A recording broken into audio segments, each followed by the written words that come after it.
Oh shit. Guess who's back? Back again. Tell a friend. Share this shit. Just hit share. Just hit share. Let's talk about a podcast. This podcast is brought to you and produced by G&J Studios. Every Tuesday night, 8 o'clock. All we do is talk about it. Don't matter. You want to talk about something, put it in the comments. We'll talk about it. If you want to join the show, the link is scrolling constantly on the bottom of the screen.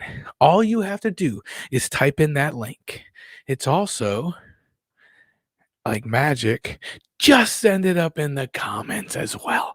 So you go in there, you take that link and you put it in any streaming device that you have, and then you can join the show. If you don't think you have a face for Facebook, you can communicate with us through the comment section.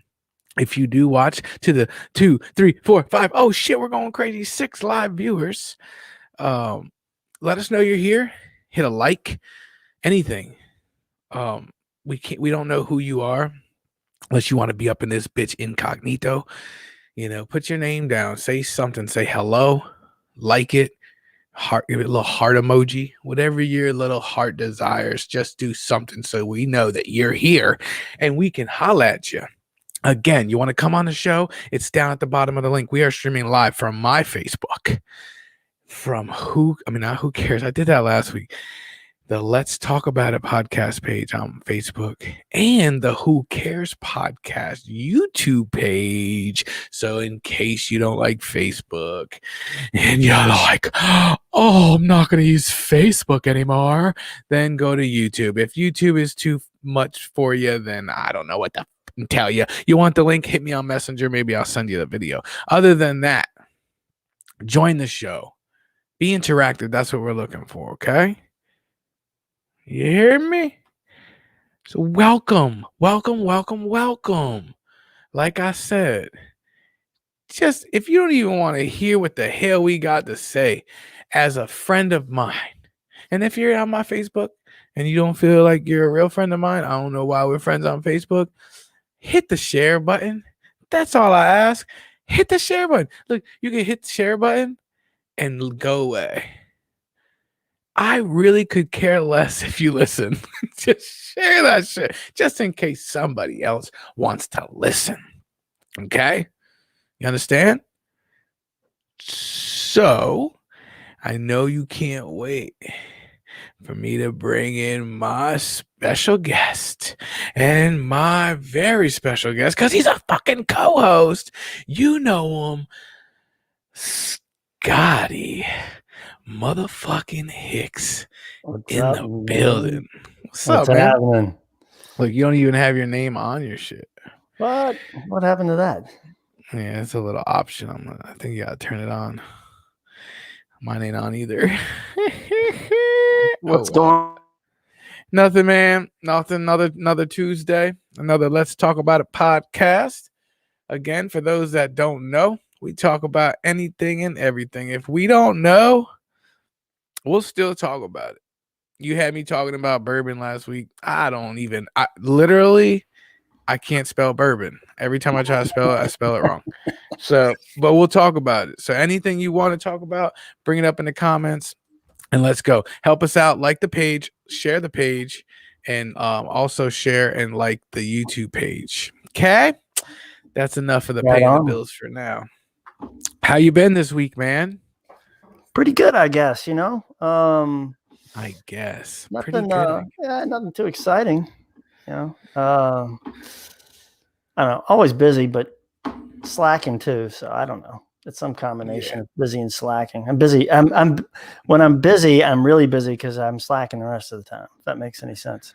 Yeah, I'm kind of like that. It's like I'm very efficient at my job, and I can let it pile up and then knock it all out real quick. But life would be so much easier for me if I just did. What is the Einstein quote? Don't put off today what you can do tomorrow. I mean, the opposite. No, Don't put tomorrow. off tomorrow what you could do today. I'm Uh, the tomorrow guy sometimes. yeah, I can be that way too. And it sucks because I usually set my own deadlines. I mean, I don't have anybody setting deadlines for me. And Yeah. How does that work? it can be a little bit what better happens if sometimes. you don't make your deadline, Scott? Are you going to go on the other side of the desk and scold you? Oh shit, we lost your mic again. This is gonna be a fun game tonight because in the pregame, I kept losing his mic, so I lost your mic again. Fuck. There you go, you're back. Did you hear the F-bomb? Was that good? Fuck. Yep. No, we're good, man. We are totally uncensored. We don't fuck around.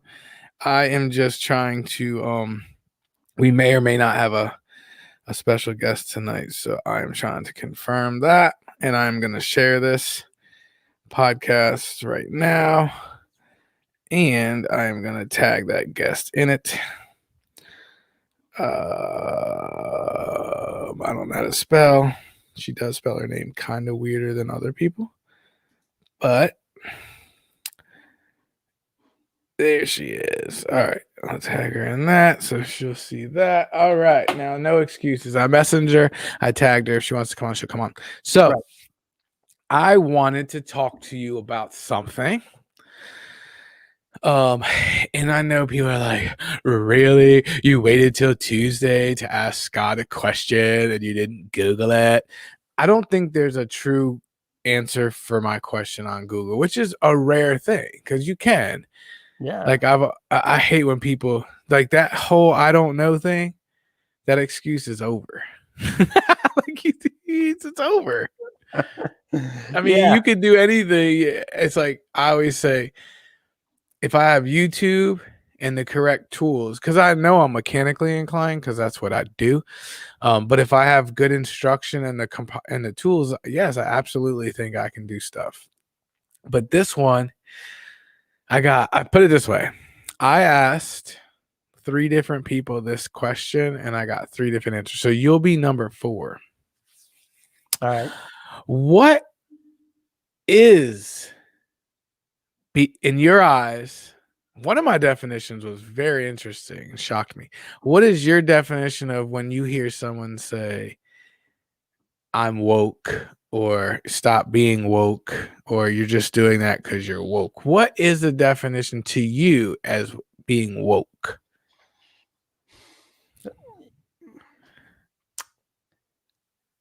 I think it was originally, I mean, the generous way of looking at it is originally it was someone who was aware of maybe the problems or the struggles of other classes or other races. Sort of my interpretation of it. It's a loaded term now because I think you get, if you were to even claim you're woke, you can be slammed from both sides for being either fake woke or somebody who thinks it's too politically correct to be woke. I don't know. So I don't really like the term too much. I like the concept. I think it's kind of weird because you're like, I use the same word you did, aware.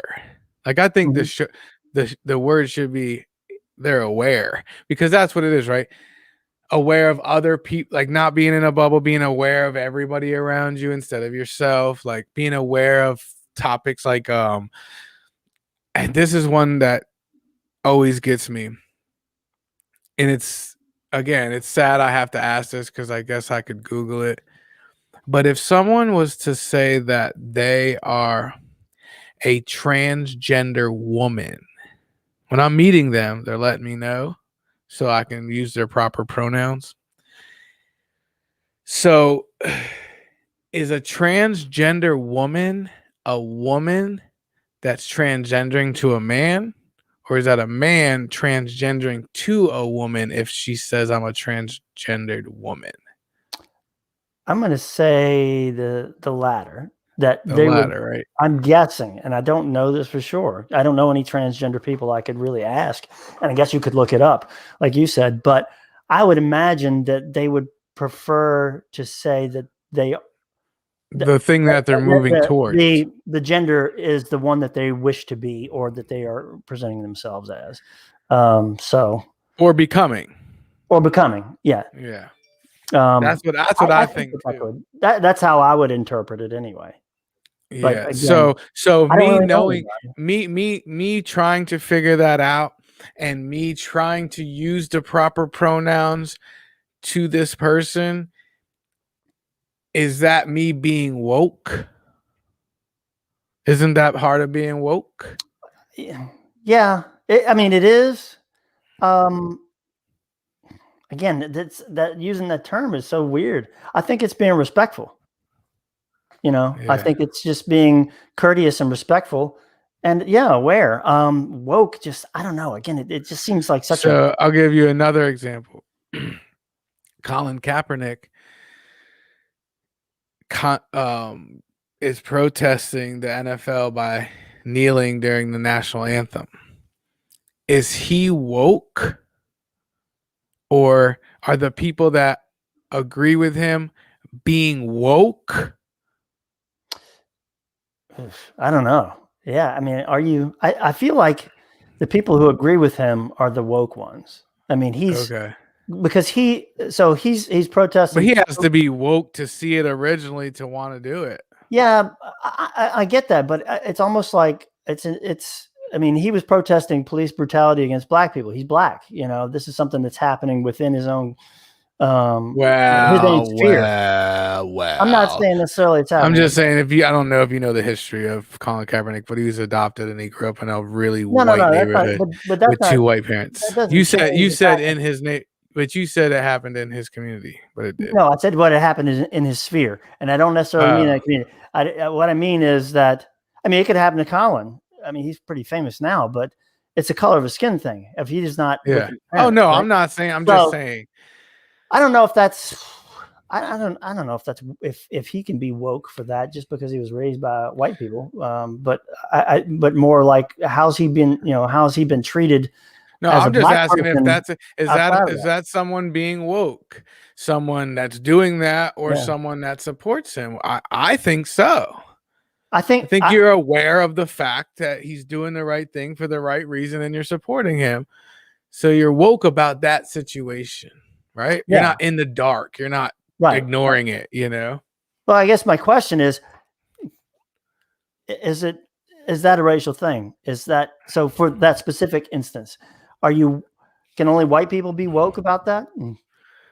No, I don't know. I don't think so. I think it's. I'm just saying. I think it's one of those woke moments, and I'm going somewhere with this. Yeah. And then, he kind of. I don't want to say he started the Black Lives Matters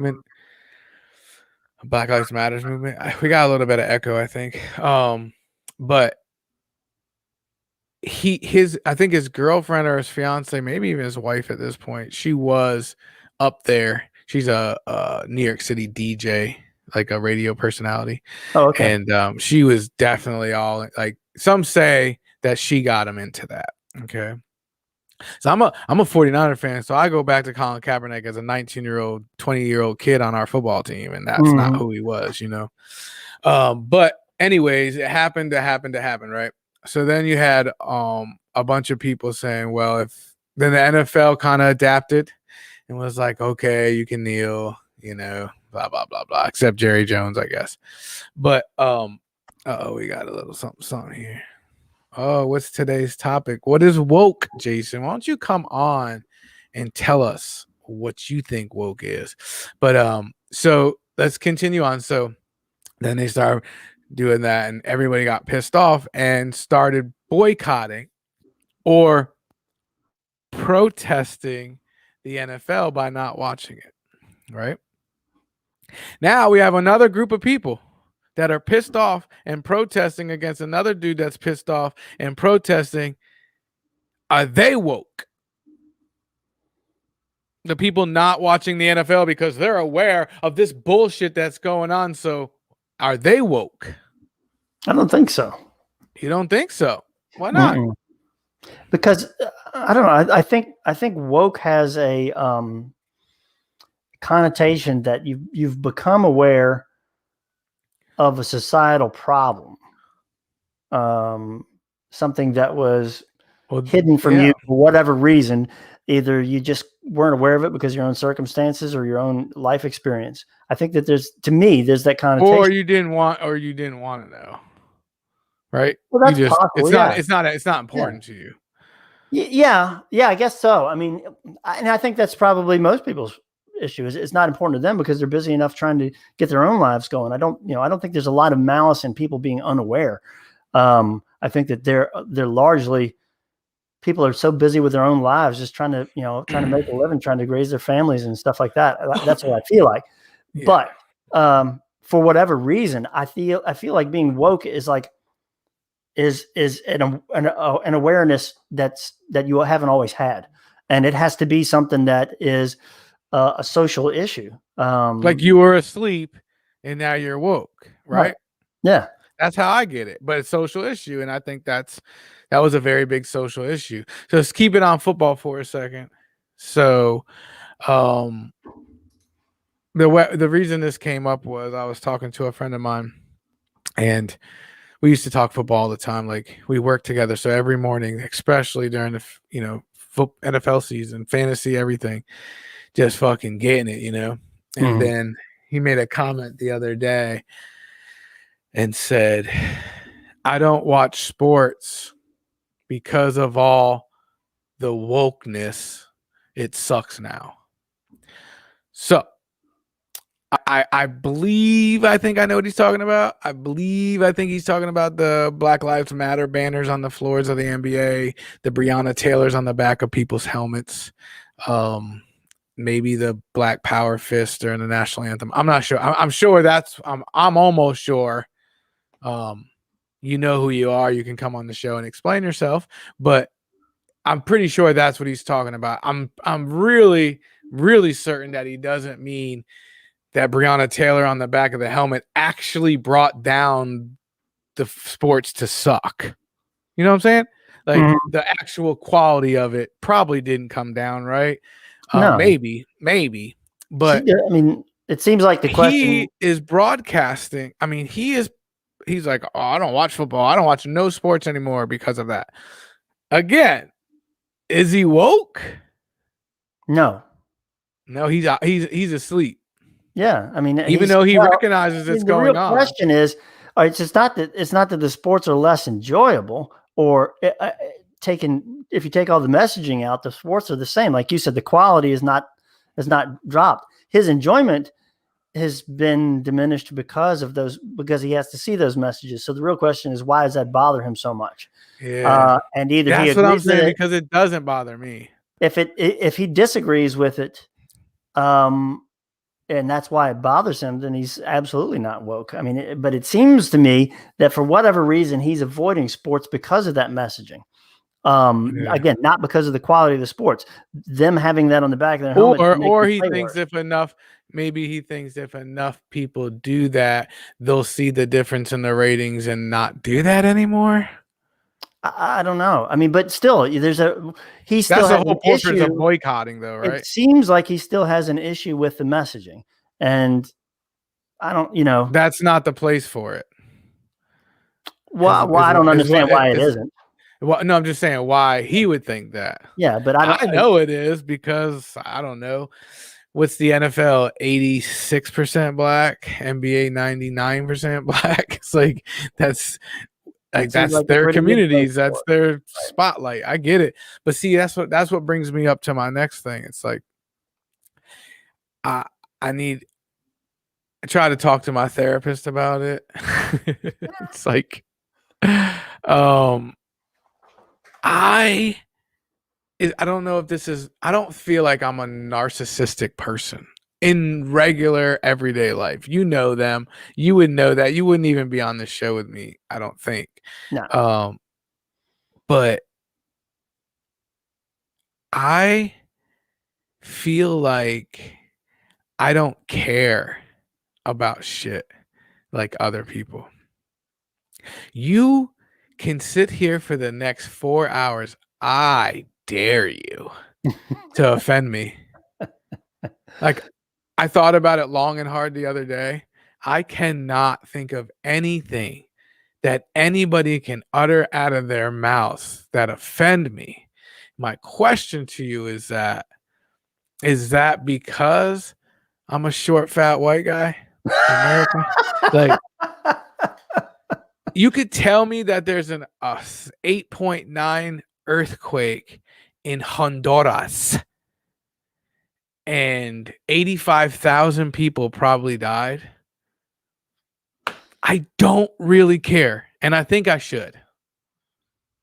Right? Yeah. A little bit. Well, I don't care at all. I mean, I don't know. Like, I'm the same as you. I'm not that far off from you.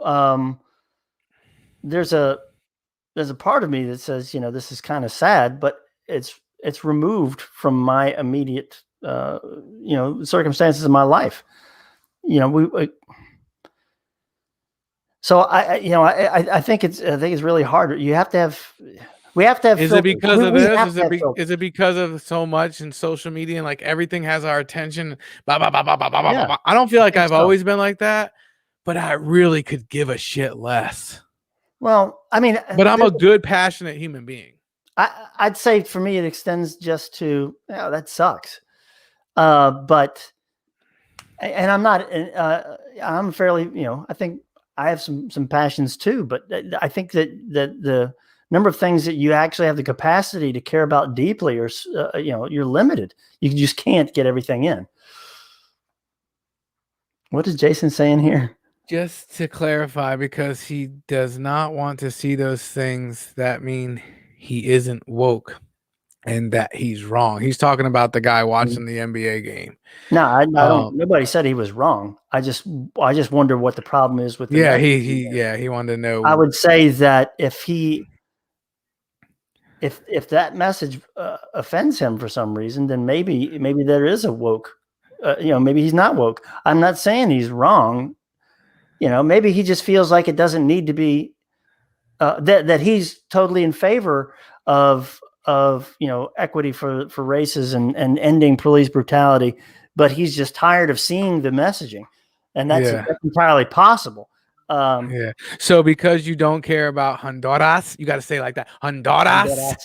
Does that mean you aren't woke to the plight of people of Honduras?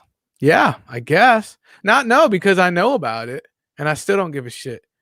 Like I don't want to say I don't give a shit. So say I woke up. Here's an example. Say I woke up and I turn on the news and they say, like I said, an earthquake in Honduras, maybe 100,000 people died. Is that a lot? I don't even know. See what I'm saying? I might be putting out stupid numbers. Let's do 10,000. Well, I go back to that. I think there was a typhoon or something back in like 2000 or 2001, and that like wiped out 100,000 people or something. Yeah. So let's, like that.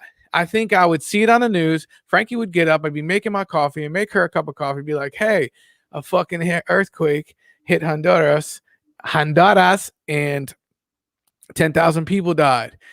I'd be like, that's so sad. And she'd be like, yeah, oh my God. And she'll probably start going and research it and everything. And all I'm going to say is, yeah, that's sad. That's it. Well, it is. But I'm not saying I'm not woke. I'm trying to figure out what woke is. Let's not miss this comment. This might be one of your friends because I'm not sure I know him. My nephew. Oh, James, if you stop watching all sports because of a short display of social awareness, you're snoozing, pal. Oh, he used pal since 1957, James. If you stop watching all sports because of a short display of social awareness, you're snoozing, pal. Yeah, pal. I agree. Like, that's what I'm saying. That's half of my point. I don't even see it. Somebody had to tell me what they were talking about, but I don't see it. I'm watching a basketball game and they're like, you didn't see all those placards on the floor? Nope. So I'm looking at the ball. It's like, I don't even see it. So I can't see how it would be so important to stop somebody from watching it. Yeah. No, that doesn't mean that at all, bro. Just my personal opinion. See, I don't know what he's saying. Come on the show, man. Yeah, come on, man. I'm not quite following you either. I don't know. No, that doesn't mean that all, bro. Just my personal opinion. See, I don't know what he's talking about. This is a shit show. But yeah, Jason, if you want to come on, or James, hit the fucking link, bitch. Let's go. But yeah, so that, and then one of my friends definitions, they said the whole woke movement actually started with the LGBT community. I mean, if you were woke, then you understood that whole process. And then it kind of got, because he said it in sports, right? So if he's saying it's about LGBT to LBGTQ64, whatever all of those are, and he's also saying that it's for that, then it's like, it's obviously for more than one thing. I think it's any social thing. Yeah, no, I agree. Like those Trump supporters that marched on the Capitol. Some would say they're woke because there was some fucking shit going on inside the White House, they were just trying to stop the steal, because they're woke about shit that we're not paying attention to, because we're just little fucking, what do they call, sheeps, and they're woke. So they're woke. Colin Kaepernick is woke, and the Trump supporters are woke, and the LGBT supporters are woke, right? I guess by definition, yeah. I mean, you could say that. So it's a problematic term. Yeah, I don't like the term either, but I'm just saying the whole thing about it. Like, the way I'm understanding is it's when you're aware of other people that might not be the same as you, might not look the same as you, might not have sex with the same people as you, and so on. But you're aware, and you're going to do your best not to offend them, right? I think that's pretty fair. But we say we don't like the term woke. I don't think it'll be around much longer. I think we're kind of at the tail end of it. As a matter of fact, because I even heard a QAnon. How you say that? QAnon? Q? We'll just say Q. QAnon. A Q supporter. Like they're supposed to be like the woke of the woke, like the shamans of the wokeness. Yeah. And it's just like, is everybody woke?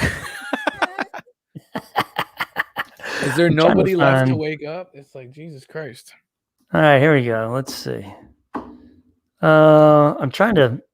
So there's a thing that you can do on Google to Google Translate. Nah, there's a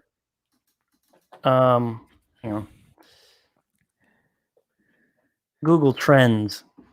Trends woke. Yeah, and so it'll show you. You can look up things, different topics or what have you, and it'll show you how it's trended over time. Oh yeah, I did see that before. Yeah, so if you're famous, you can do that with yourself.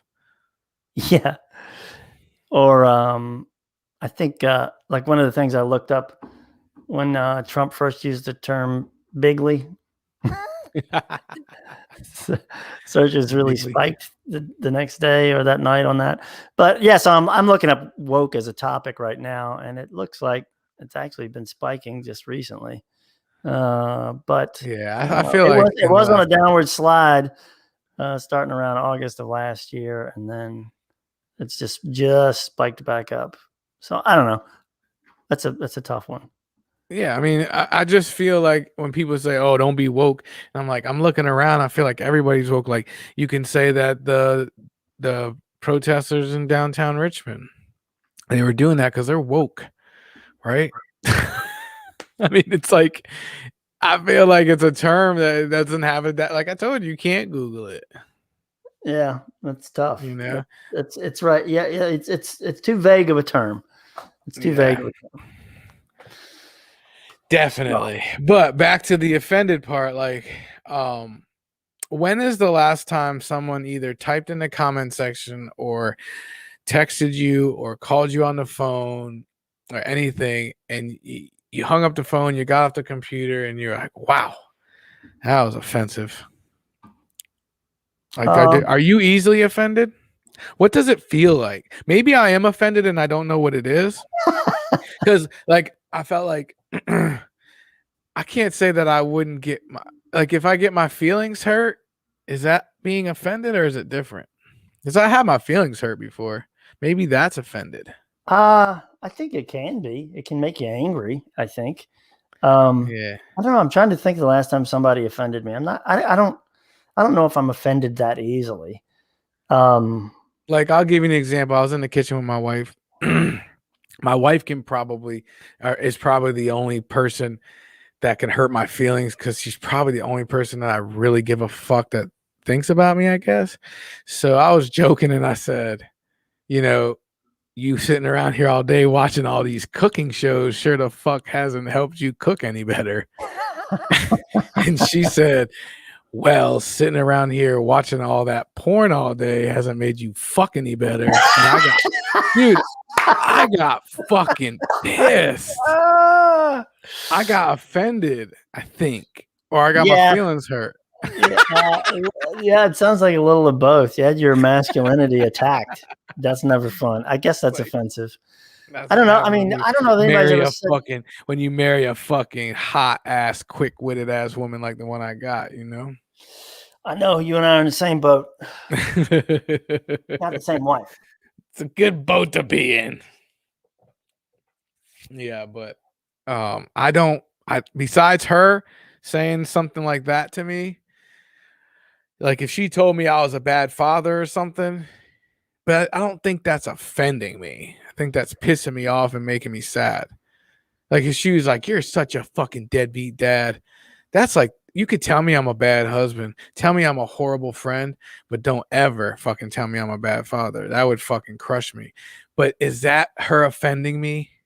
Or is that hurting my feelings? I think it's hard to be offended. It's like oh, so you are hard to be offended. I guess. I don't know. Not infuriated with someone's stupidity that makes a stupid comment. I was trying to think about it because honestly, I have a pretty. You're not Jewish, right? No. So a Jew joke isn't gonna fuck with you. White jokes, you probably heard them all. No, I mean, people can say offensive things. I guess I would be offended. I mean, it's different. Like if somebody says something that is offensive to a particular group, but I don't belong to that group, I guess I'm offended. But it wasn't aimed at me. You know what I'm saying? Yeah. So yeah, if somebody tells it, I don't think you're offended in that situation. I think you're woke. Well, I guess somebody tells a racial joke, I'm not gonna like it. I guess I would be offended by that. So I guess if you don't like it, then see, I'm different. Maybe that's why. I'm all about comedy. Like I'm all about someone being able to attempt to be funny. If you're not funny, that a bad joke and a good joke come from the same place, right? So I don't know if it's gonna make anybody laugh until I say it. You know, so they're like, it's not, if it doesn't make you laugh, it's not funny. No, that's not true. It might not make you laugh, but it might make you laugh. And somebody be like, well, there's some things that are off limits. Nope. If you can make anything funny, I'm gonna laugh at it, and that doesn't make me a racist. If it's a racist joke, a sexist joke, that means it's an emotion that you made come out of me. That's what's different about laughter. Like you almost can't help it, right? Can't in the middle of the you just did one in the middle of that shit, you can't be like, nope, I can't. It's just reaction, right? Because it was funny regardless. I don't care if it's rape. There's funny rape jokes. Yes, I said it. There's funny rape jokes. They're hard to pull off. Probably one of the hardest ones to get, but it can happen, right? And I think the same. It's like that's why I think I can't be offended, is because I'm not saying I think everything's a joke, but I guess I have a sense of humor regardless of the situation. And people be like, oh, you know why? Because you're not woke, G. If you were woke, that would offend you, but it still would make me laugh. So it can't offend me and make me laugh, right? I guess. I don't know. Maybe you can go home later after you laughed. See, that's what I'm saying. My shit's fucked up. When I was a kid, my dad fell off a ladder that I was holding. And he didn't get hurt bad, but I'm pretty sure he cracked a couple ribs. And after he recovered, he whooped my ass because I laughed. And it's a nervous thing for me. Sometimes if I warn you, and I don't know if I've ever given you this warning, when I hang out with somebody and become friends with them and I'm spending a lot of time with them or I'm working with them on a daily basis, I will have this conversation with them and I will tell them that if something bad happens to you, at first, I'm probably going to laugh. I will help you up. I will make sure you're okay. But it's hard for me not to laugh. Well, people And then, falling is just funny. I'm gonna. I mean, if anything, dude, I would tell you a really quick story. I'll give you the Cliff Notes version. I was on the phone. I was standing next to my son, and I'm trying to get the videotape of this because it would be hilarious to watch. He's like me. He can't sit still and not touch anything, right? So we'll be in the clubs and the gyms, and he'll pick up something and be like, "Oh, this is cool," and start playing with it. So he did that with those. I have one over there, the resistance bands. Mhm. He's just getting it. He's working out while he's waiting for me to get off the phone, and then he takes it to do triceps, and he does this, so it's stretched all the way down to the bottom of his foot. That bitch rolls off his heels, come up and smacks him in the nuts. Dude, hard as hell. I'm on the phone with Frankie, right? If for all y'all don't know, that's my wife, not my gay lover. Frankie is a female. And I said, I didn't want to panic her. He went right to the ground like a sack of potatoes, and he's over in the fetal position, and he's just screaming, "Ah, ah!" See, that's funny. That's funny. I said, I gotta go. Click, and I'm trying to walk towards him. Thank God I have my mask on because we're in this club, and I am cracking up laughing to Scott like I'm about to pee myself, laughing, giggling, but I don't want him to see me giggling. So I turn my back on him. So he's on the ground, and he's like, "Oh my God." I knew what happened, and I heard it. I knew it was bad because I've done it before, and he was hurting. He said, "I think I'm going to throw up. I think I'm going to throw up." I said, "Oh shit, this is real bad." And I'm laughing. I'm just laughing like hysterical. I haven't laughed that hard in 15 years. And I did not want him. He's just rolling. Ah. So finally I'm like, "Do you have to go to the hospital?" And I keep laughing my ass off. I can't stop. And he's like, "No, I think I'll be okay." He wasn't crying. He did not tear up, but he just kept saying, "Oh my God. Oh my God. Oh my God." Dude, and that's my son. That's my firstborn, bro. Like, I will laugh at you and but I will help you up. I will help you up, but I just always warn my people. Look at my TJ Bell checking in. Oh, TJ Bell, you still there? Check this out. So he says super woke. So obviously there's more than just woke. We'll get to that in a minute, but he reminded me of something. TJ Bell, we got you in our new thing here on Friday nights. Who Cares podcast, 8 p.m. Same thing as it. No, it ain't. Not even close to the same thing as this. But a bunch of dudes hanging out, drinking bourbon, talking shit. You know, it's more of a laid back atmosphere than this laid back atmosphere. But anyways, TJ, you made the promo cut, son.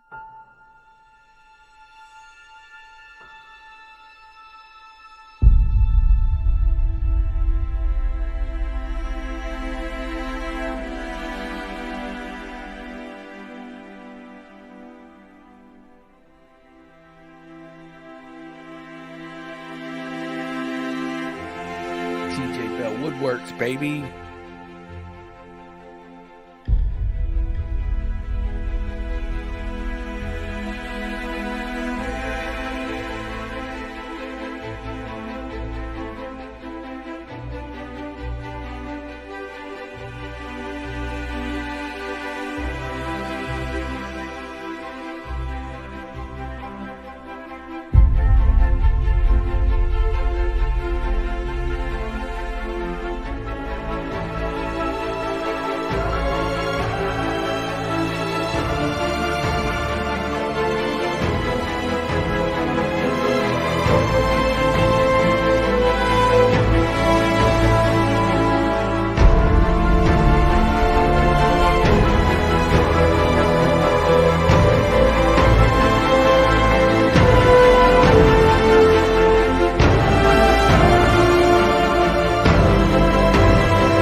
Who Cares podcast, 8 o'clock Friday nights. Yo, you got to come on there, Scott.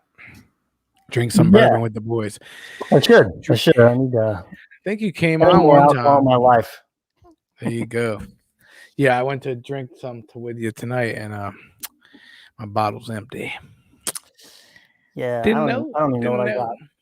Didn't even know it was empty. I got Sit badass. Respect, son. That's right. Yeah, I didn't know TJ was on the Friday night podcast until you showed your thing earlier. Yeah. Oh, dude, he was the OG. He was way back before. He was on a second episode, I think, when it was me and Jason. Sure. So that Who Cares podcast started it literally in my shed. I can't believe it. I used to take my iPad and put the Who Cares podcast logo on it. Oh, Jason Parks is in the building. There he is. I was gonna say he's been on the last 4 podcasts. Dude, man, has a promo legit. Damn right. Wait till you see the next one. The next one's even better. But Who Cares podcast, I would take my phone, go live from my site, from my Facebook page, turn my camera around and hold it. Well, I think I had a stand. So it would just be pointing at my iPad and it would just say Who Cares podcast the whole time. You can go back and look at it. It's horrible. It's just in my shed, no headphones, just freaking me yapping my fucking mouth. And then Jason was like, man, I like that idea. And I was like, I've been looking at the software. And then he was doing it. And then we did like the first 10, maybe 11. And then he quit on me. And then the boys took over. I think they took over on episode 13. And we're on 33 now. And that's once a week.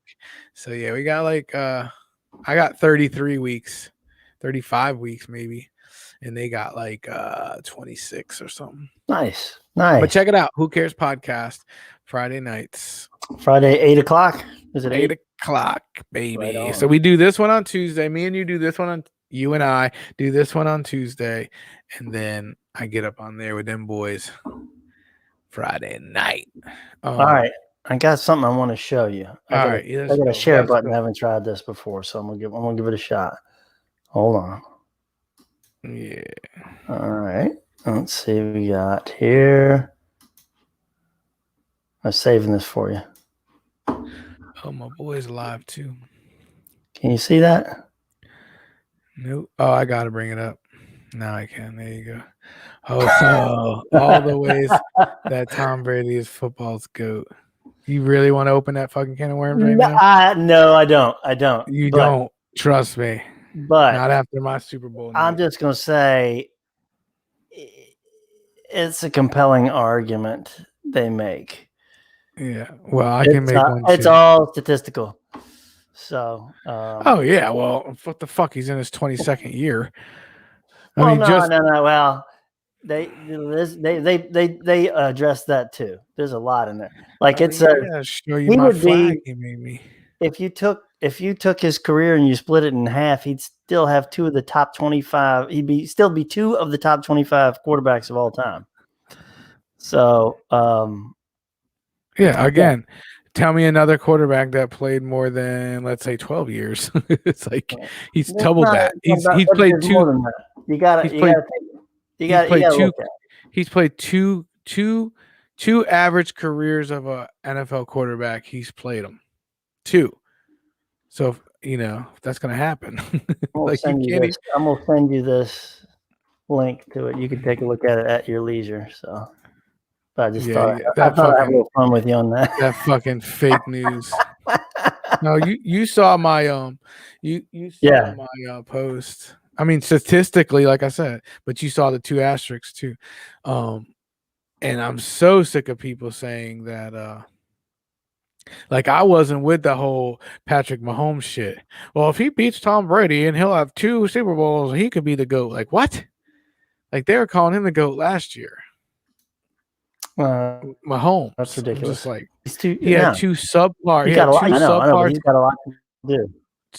Super Bowl. Oh, a lot, bro. I'm not taking away. I mean, Tom Brady is fucking great. It's not even the Tom Brady thing to me. It's the actual term of GOAT.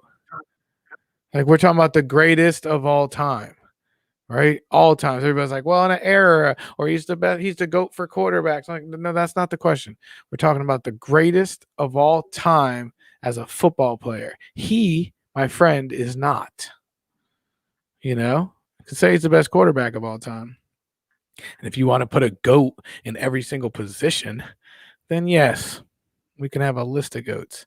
Why can't I find this on my freaking You thing? gotta look at the thing I showed you, man. This is. Oh, I will. That looked like a lot of shit. But this, see, all right. So let me, in case you don't know what 538 is, it's all statistical analysis and stuff. It's devoid of anything other than, and they actually do some really cool stuff with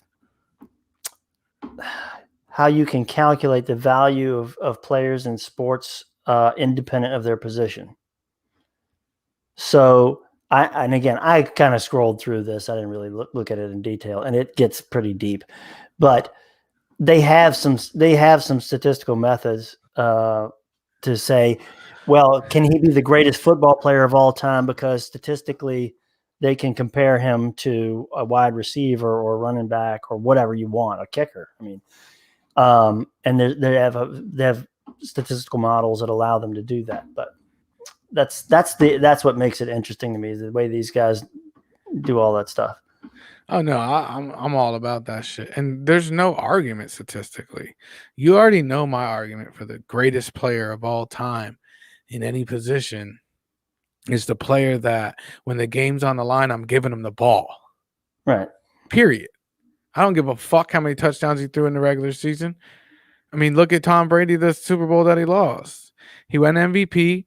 He threw 50 touchdowns, had Randy Moss on his team. There was no stopping him. They went 16-0, remember? Everybody was celebrating, and the Giants whooped their fucking ass in the Super Bowl. Yeah. You see what I'm saying? Like, with the greatest team he ever had, he fucking lost twice to the Giants. It's like a lot of things have to happen. Eli. Yeah, I mean, like Eli not being Now born. Eli's going to be a Hall of Famer because of fucking Brady. Yeah, exactly. What is this? Oh. You fucker. I opened that link you just sent me. I thought it was TJ. CJ made me something. Check this out. If I can fucking find it, I'm like half a retard here. The problem is I don't use Facebook on my computer. So I couldn't figure out how to get to Messenger without using my thumb, bruh. Oh, here we go. Got it. All right, bring this down here. Oops. Bring this down here. Come back to you. Share my screen. Let's see. Share screen. This one. Bam. Look at that, boy. Oh, shit. Huh? That is nice. That's some good work, right. TJ. It's from TJ Bell. Shout out to TJ Bell Woodworks. Find him on Facebook. He makes all kinds of stuff like this. That's a wooden flag, America, microphone. Who cares? Podcast, bitch. Friday nights, 8:00. That's nice. That's yeah. I like it. About time. I asked him for it 5 fucking years ago. No, really, like at the beginning, like 33 episodes ago, I asked him for it, but nah, I appreciate it. I got to go get it. TJ, is that you use CDC for that? Is that all hand done? That one, I think he told me it's hand, but he does have that machine. Did you see the stuff he made on that machine? I haven't seen all of it. No, I mean, oh my god! Check out his page, dude. It's crazy with the machine. But yeah, that I think he did. He said he did that one by hand. And then did you hear about the guitar? I know he's working on one. Did he finish it? He got some of it done. Oh, here we go. This is some of it right next to it. He burnt it up a little bit. Working on a design. That's gonna be so awesome. But anyways, shout out to TJ Bell, the original gangsta. Let me check my list, Scotty. What Let else me you check got? my list. Guitar carving has started, he said. Who's Oh, Eddie? Eddie Gifford. Eddie Gifford said, "What up, G?" It's my boy Eddie Gifford. If you need any tile work done, contact Eddie Gifford. Hit him up on Facebook. Dude does miraculous shit. Just look through his. He posts all his work on his Facebook page. I don't know the name of his company, but just contact Eddie Gifford. If you have any backsplash tiling, floor, nothing, you should see the shit this guy could do. So nothing has nothing that he can't handle. Shout out to Eddie Gifford. And he's got one hell of a athlete for a son as well. I used to coach in basketball. What's on the Oh, list, there it is. man? You said you were looking at the list. Oh yeah, I'm getting so distracted. I'm very disappointed in my special guest. Looks like she dissed us tonight. Everybody bails. I know they always do. All right, so we talked about offending me. I can't get offended. Why can't I get offended? The other thing I want to talk about, well, it's going to be another podcast, mental illness. I want to do another podcast and have the president of the Beacon Foundation come on and talk about that. Newly elected president of the Beacon Foundation. Beacon Tree. Beacon Tree. What did I say? Beacon Foundation. What did I say? You're not talking about Michelle. It isn't. Yeah, isn't it the Beacon Tree Foundation? It is Beacon Tree, yeah. But not foundation. No, you said Beacon. You just said Beacon Foundation. Right? Oh, sorry. That's supposed to be reining you in. Exactly. All right. The only other thing I had was, this is what pisses me off. Comment discussions, like I said last week, getting a discussion with somebody, and a lot of people have been. I've had a little bit of a history on Facebook, more sports related than anything. Definitely more sports related than politics. I've really recently got involved in politics, like in the last, say, 8-9 years. But people are like, man, we miss your crazy video rants and we miss this and we miss that. Why don't you ever go crazy on Facebook anymore? We're always looking for your perspective on things, blah, blah, blah, blah. And I stopped because it was ruining relationships. And then they're like, oh, you're back on Facebook. Why don't you? So I did a podcast. So then I tried to limit my commenting on people's, because the whole purpose of this podcast is like, if I see something on Facebook and if you're watching and you saw this pop up on your thing, I just tag the page and say, it just says, let's talk about a podcast. So they can hit the link, see what it's all about. And then if they want to come on and talk about it, because one, I feel like I'm having the same conversation over and over and over and over and over and over. And I feel like if I could just put out my perspective on a topic, you can go watch it. Mm-hmm. Like, and we don't have to go through this every day and just comment after comment after comment. My thumbs are, I told you I'm kind of disabled. I smashed up both my hands in a work-related incident, and I have a half a thumb here. It has no feeling. This thumb, because it got crushed after typing a little bit, it gets sore. So I do this, and then these motherfuckers still won't. I had a guy tell me that he won't come on my podcast because he don't want to discuss it on a public forum like Facebook. As he's typing that on Facebook. I was like, on my page, exactly where my podcast gets broadcasted from. So instead of typing it, you'd be saying it, right? And then the text messages come. Great text messages. Hey, would you mind ending this text message thread and coming on my podcast and discussing this? Curtains, crickets. So then, same thing with, do you know what Marco Polo is? Yeah. I'm on Marco Polo. Oh man, I should. I mean, that's what I use. I don't really text during the day. I have a bunch of friends that use Marco Polo, and we have such great podcasts on our Marco Polos all day, but won't come on and have the fucking podcast. This guy tells me that if I want to talk to him, I should call him. Like, well, yeah, Joe Rogan can call as guest too if he wants to and have a private conversation if he wants to. But Jesus Christ. He said, oh God, you get texts. Oh God, you get text? Yeah, I get text back and forth, and want to talk about interesting things. But now we're doing it through text message. You won't come on the podcast. Marco Polo, I can tell you a particular person that I probably have 2 or 3 hours worth of conversations with, like throughout the last month or so, that are brilliant podcasts. Nope, won't do it. I don't get it. I don't get it either. I like the conversation. Meanwhile, my boy, shout out to DJ Mark Jones. He started a podcast called the One-on-One Podcast. This shit is going bananas. He has to turn people down to come on the show. They're unfortunately, I go on that podcast as well.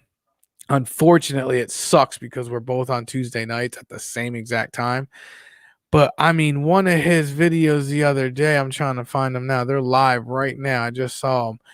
Like 1,700 views, 16 shares. He's got a panel of 8 freaking people up there. It's like, Jesus Christmas. He started like 5 weeks after I did, but he gets so many people. And I called him. I said, how do you get people to come on? He's like, man, I get texts all day long and I can't even schedule enough time to get everybody on. So is it you? Is it me? Now I will say that how many Facebook friends do you have? Do you know? A couple hundred, I guess. A couple hundred. Yeah, I got like 274, and I would say 184 of them I don't even know, honestly. Yeah, because of my propensity over the last few years to post shit that pisses people off, I suspect that most people aren't. I still have friends, but I suspect that aren't following me anymore. So yeah, but I thought I had a lot. I thought I had. I found it one time. I think it's like 274. 286. Yeah, you're 286. So we're probably in the same ballpark. So then I figured it out. I went to his page. That motherfucker has like 1,900 friends. So big difference, right? Yeah. He's a DJ. Yes, Eddie, I want to say many things and have many opinions, but self-employed people can get in trouble and cost loss of business. 100%. Totally respect that. But we don't, most of it's not. I don't know if I could say anything that would. Oh, maybe I could. Maybe I should shut my mouth. That could cost me customers. I'm a small business owner as well. So is Scott. Actually, the other podcast, Who Cares Podcast, started off as a small business. I mean, as a promo for small business. So I am all about it, but I understand 100%. Maybe you say something that you don't mean to say. And this one, he said, plus, if you give an opinion, you could get fired. See, because motherfuckers woke. That's what the whole episode is about. Motherfuckers woke, boy. Let's see. Some people may be self-conscious about talking in public or on a public forum. Here we go with this public fucking porn. It's the same thing as you commenting on my fucking page. There's 3 people watching. Calm down with the public thing, okay? Messaging or text allow you to take your time and choose your words wisely. That's true. But if you notice this bad motherfucker right here, sometimes I feel like he's frozen because he'll think about what like the first question when I said, what is woke? If you go back to the beginning of this podcast, when I said, what is woke? I like saying it, woke. And you were like, just fucking think about it for a second and spit it out. Stop being a girly girl, Jason. Yeah, you could come on. You can, nobody says you have to say the first thing that comes to your mind. You could think about it for a second. Yeah, but I mean, I know him. I know Eddie. I know Jason. I couldn't even imagine like something crazy enough to get them fired or lose business coming out of their mouth. When we were kids, adults had opinions, but nobody knew what they were because there wasn't any social media. Hey, you ain't lying about that shit. You can find a fucking chat room that will agree with you that the fucking sky is purple, and there'll be 1,000 members in that motherfucker. It's like, oh, social media has changed the game, bro. Like completely from when we were kids. I had the uncle thing. My uncle theory. I had a lot uncles.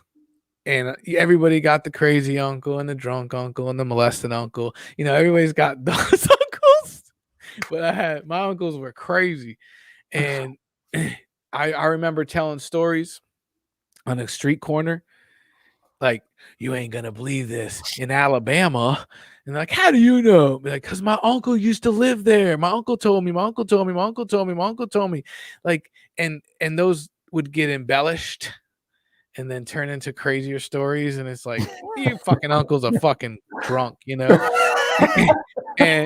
But that's all you had. It was my word versus, well, mine and my uncle's words versus yours, right? Now it's like, bitch, I just Googled it. Yeah, that's bullshit. Yeah. What are you talking about, you fucking dumb fuck? So not just social media, just the internet in general, especially if you're very passionate. Oh, Jason Park, shut up. What are you passionate about? He's like the funniest, quirky dude ever.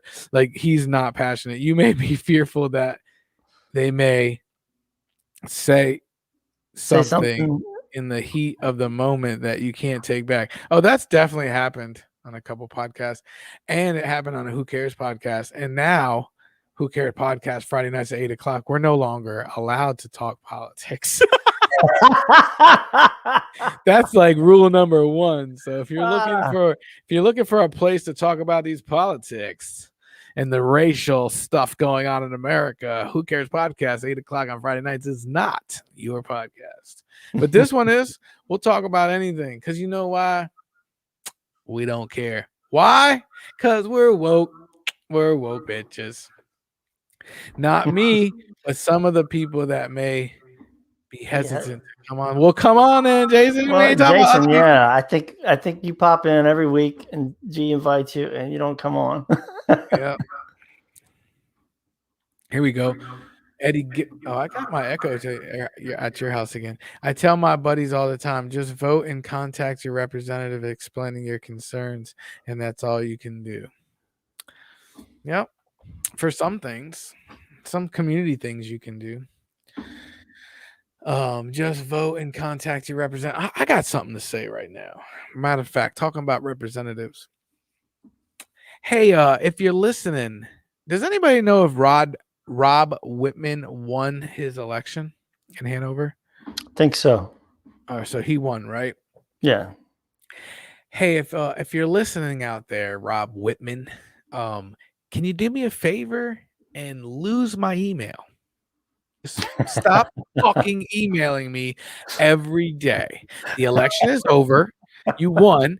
I'm not even sure I know how you got my email, but please, for the love of Jesus, stop emailing me. This dude sends me an email, 3 emails a day, every single day. And I know it's not him. I can't write back to him and be like, hey, Rob, it's Thomas. Stop. You know, it's probably some fucking computer machine or something sending them out fucking emails. I'll sit down with you one day, man. I'll teach you how to get rid of all that shit. Yeah. Ask Scott if he has hope. Oh God. Do you have hope? Oh Lord, yes. hope. Yes, that's a good word too. Hope is a good word. Michelle and I had she accused me of being very negative and saying I didn't have any hope, and she didn't know why she was married to me. Oh God, this is deep. Why would she comment that? Because I told her there was no way in hell the Senate was going to convict Donald Trump in this impeachment trial. Oh, there's no. You're right about that. That's not hope, though. That's math. That's math. There's no way. You hope she's wrong. No, I hope she's listening. No. Yeah, no. That's a little different. Wow. Yeah, talk about how married she is. That's not even. I thought you meant like for like human. She's just very hopeful that he'll get convicted, and I'm like, nah. I'm glad you said that, because where are we at? About an hour. I want to do about an hour, but it's about an hour and 4 minutes over. But I did want to talk about that. Jason, I agree. Not a chance. There's not a chance. Like, that's not hope. That's the wrong people being in the right place. You know, like, I think there's a difference between hope and wishful thinking, or magical thinking. Yeah, I'm even looking for a better adjective than magical because it would have to be like, it would be a shocker. I Like, don't. I mean, they yeah, got 4 and they need 17. right. I mean, maybe the mail-in ones. I You was said just I was kidding about. kidding about the married to him part. Was she Oh though? no! Wow. Like when you said that, like I was like, oh wow, maybe I shouldn't have put that comment up, and this is gonna be No, something, no, it's I know she's and it's about that. yeah. I told her, you know, she doesn't get a pass on this. This is going to be a great big "I told you so" at the end of this. Yeah, she can't. That's what I'm trying to tell you. Like she can't even, with all the hope in the world, she could borrow some of that shit from the Obama administration. All that hope, she could have it all, and she know. And I think she even knows that it's just not gonna happen, right? Yeah, she's just, you know, but yeah. All right, here's a quick take. It's better if he doesn't get convicted. Wow. Okay, I'm listening. Well, now you take my politics into account. I'm on the left. And you are proud of it. I don't know. Proud is probably not the right word, but the Republican Woke? Party is in bad shape, and it's because of Donald Trump. They were gift wrapped this opportunity to get away from him, Yeah. to remove him, to excise him from the party. This is handed to them. But Here is a legitimate reason that you could. Yeah, no, they can't. That's the problem. Well, they could have. They can't because they want his supporters. Him. They want to come supporters. Well, hear me out. Their supporters aren't. Well, who else are they going to vote for? They're going to vote for Biden again? You know, when it comes back around, this is what I'm saying. They were gift wrapped an opportunity here. This is your chance to walk away from him. And they said no to it. So now you've got moderates still in there who are going to vote for him to be convicted. And then you've got a lot of the party who's just afraid of him. And because you're not throwing him out, you're not removing the option for him to run again. He can, for the next 4 years, fuck things up for the party. He can make a mess of it, and they're going to be Trumpers, and they're going to be and they're never Trumpers. They're splitting it. And what's splitting that? The party. They're splitting so the they'll party. Split the party, right? The party will be split and divided, and they won't be as powerful. And you know, that's so. If you are hoping that Democrats stay in charge, I think is the thing that hoping that he doesn't get convicted is probably fine. Yeah, because that's my quick take. He does get convicted, then I think it pisses off his base even more to maybe, I don't know what they would do, but I feel what you're saying. Like when I think he, like you kind of said on your post that you had to take down, by the way, that you chose to take down because you're woke and you care about other people. And so he I don't think he expected to be elected. Number one, like even some of his supporters that I've talked to didn't think he was gonna win. You're talking about the first time, right? Yeah, the first election. I argued with a guy about that today. Yeah, like I think they had some secret tapes of him having some conversations with his 2 sons, and like they were like, I can't believe, what are we gonna do? We're gonna be president, you know? Right. So number one. Number two, then it was just like, okay, well, we're here now. And then he does have a lot of followers and they're very passionate. And the Republicans felt like, this is our guy, just like everybody else does. This is our guy. We got to leech on. And he kept doing stupid shit and dumb shit and more dumb shit and just, being Donald Trump, the Donald Trump that I've known since 1986, and just being himself. And they're like, sticking up for him.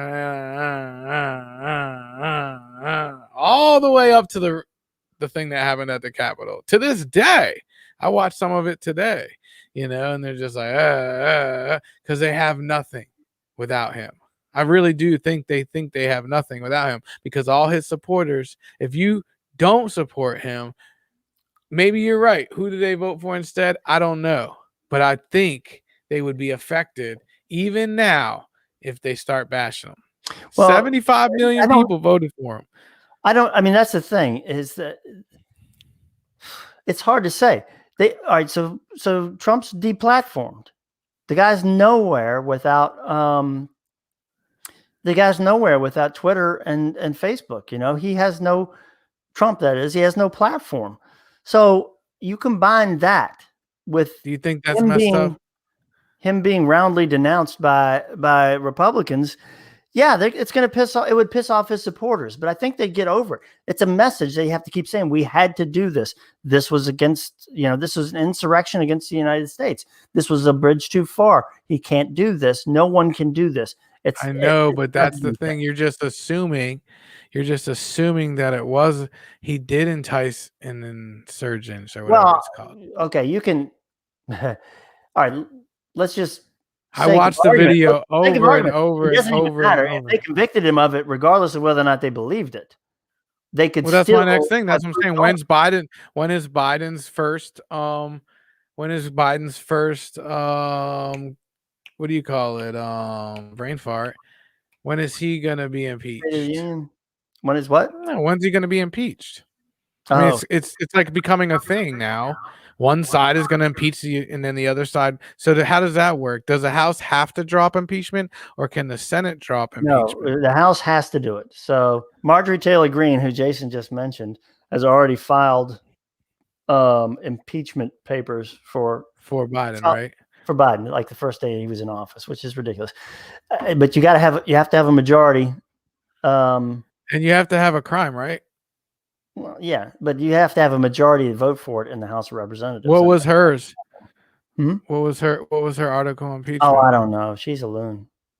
Yeah, that one was crazy. But yeah, there's Why is she crazy though? I mean, really, why is she crazy? Because she's woke.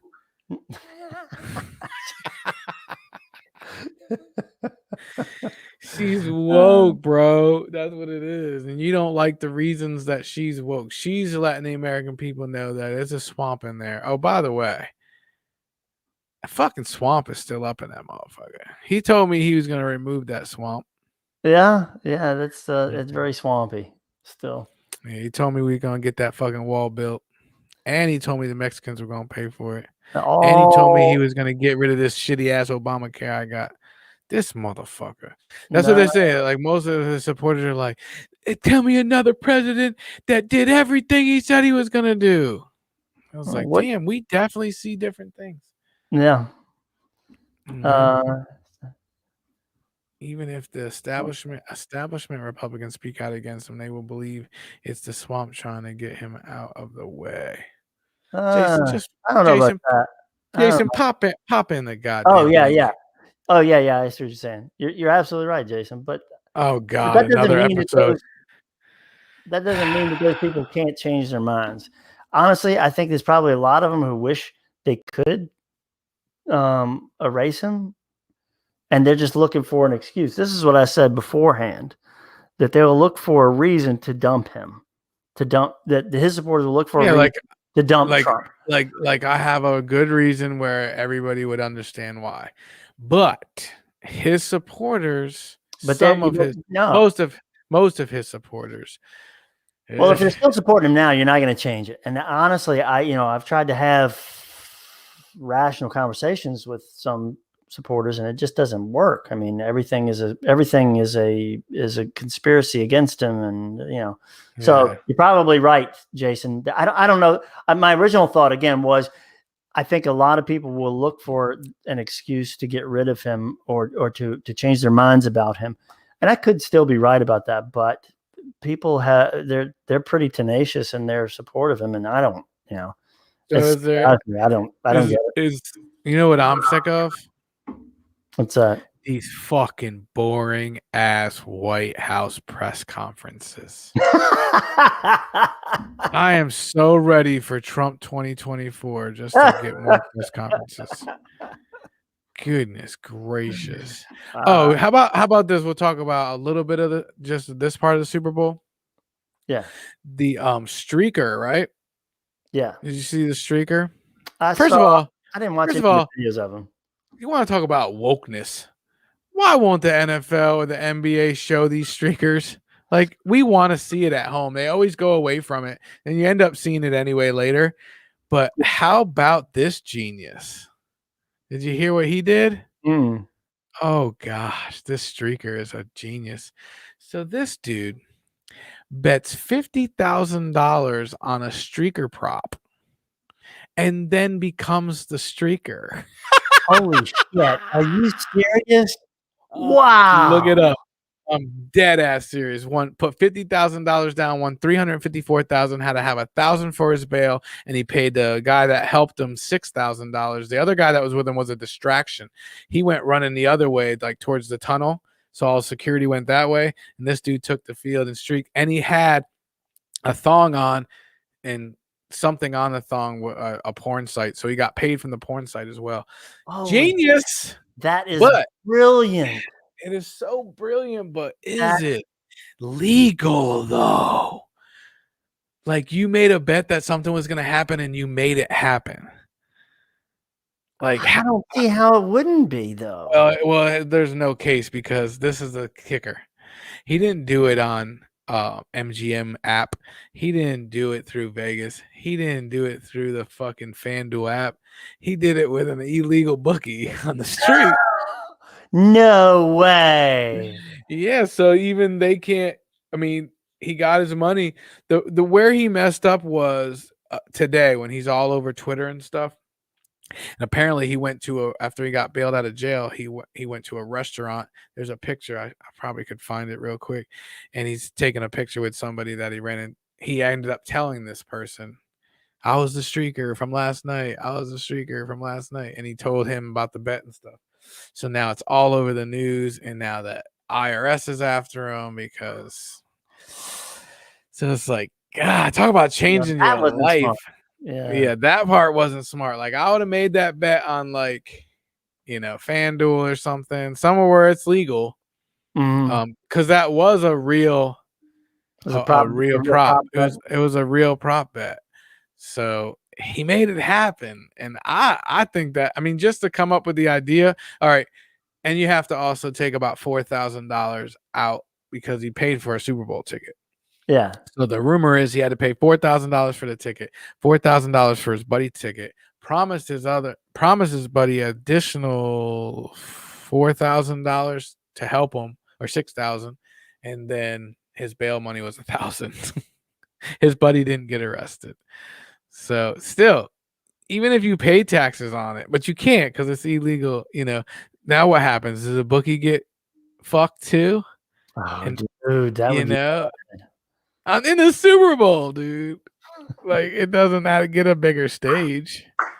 That's so awesome. Yeah, take a look and read it. And then I read it early this morning, and then people were like, oh, it's a fake story. And then I kept diving in, and maybe some of it is embellished, but I remember the part dumping George W.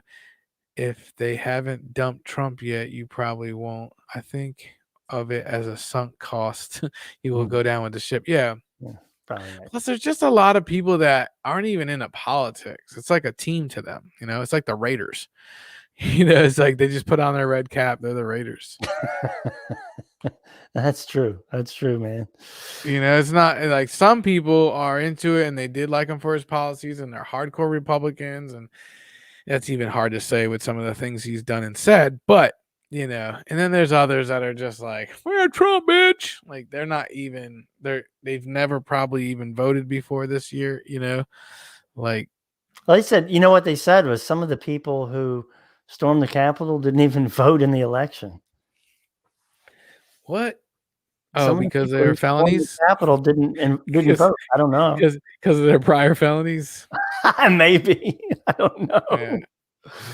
Damn. Funny shit. Yeah, I'm with you on that, though. I think he had the Republicans, he had them by their nuts for 4 years, and they pretty much did anything he wanted them to do. And they, like McConnell, who was not McConnell? I can't even hear that guy talk. All you see is his fucking chin moving. What's the other guy's name? I think he was the leader of the House. Paul Ryan? Senate? No, the Senate.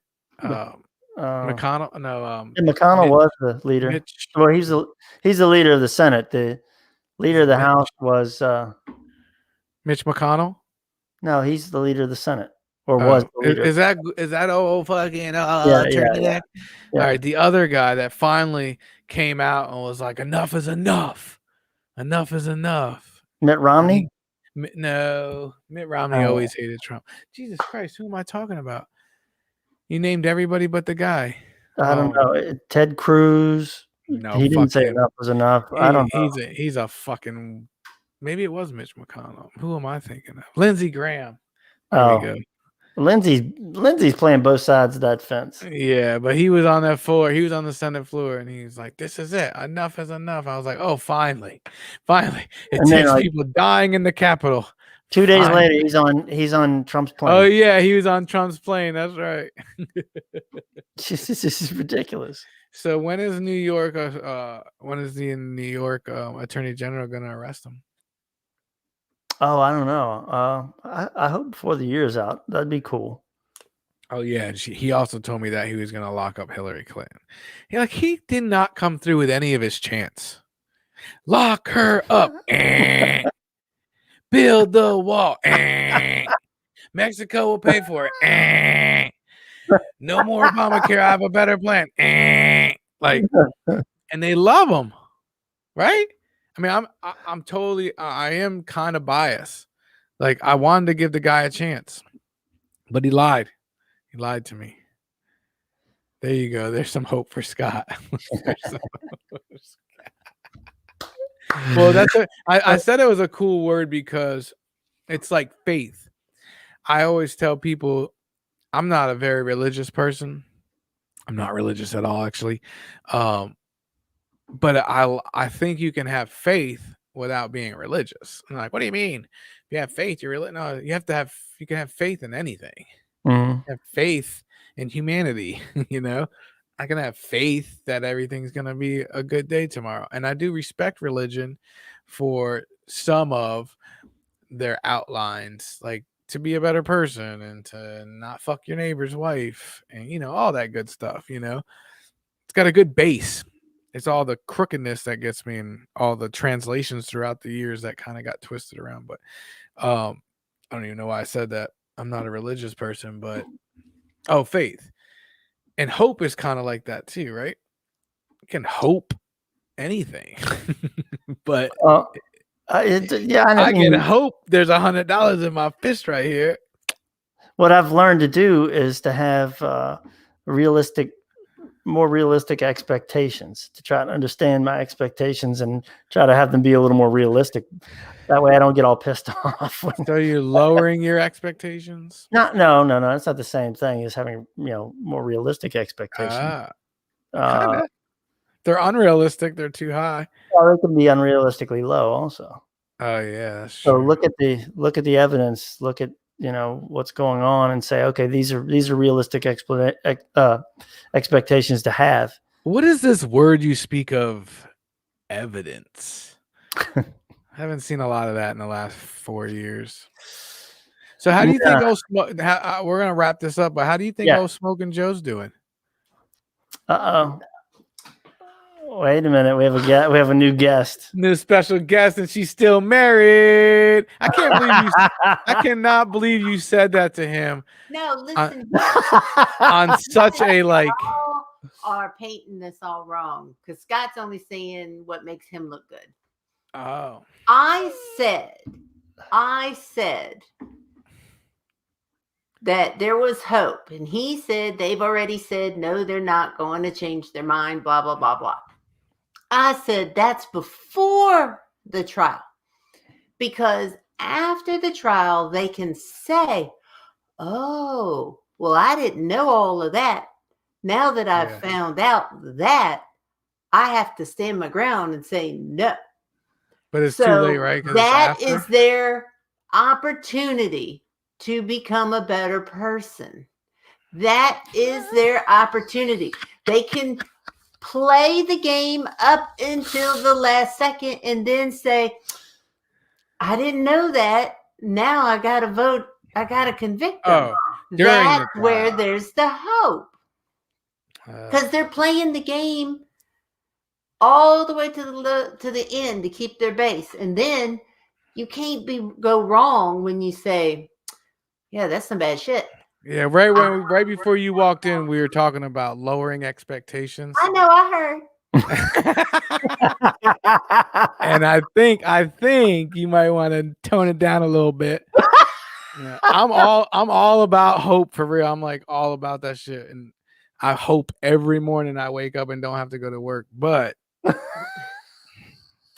in reality, there's just not enough. I'm with you. I hope they do too. Scott has a theory on it. Might not be that bad, but he's gonna run again if they don't. So he just has to look at everything, and he has a tendency to think the worst of people. I think the Democrats. I think the best of people. Scott says, "I think the best of people till they prove me wrong," but I think that there's good people, and I always think the best, that they're going to come through. Oh, wow.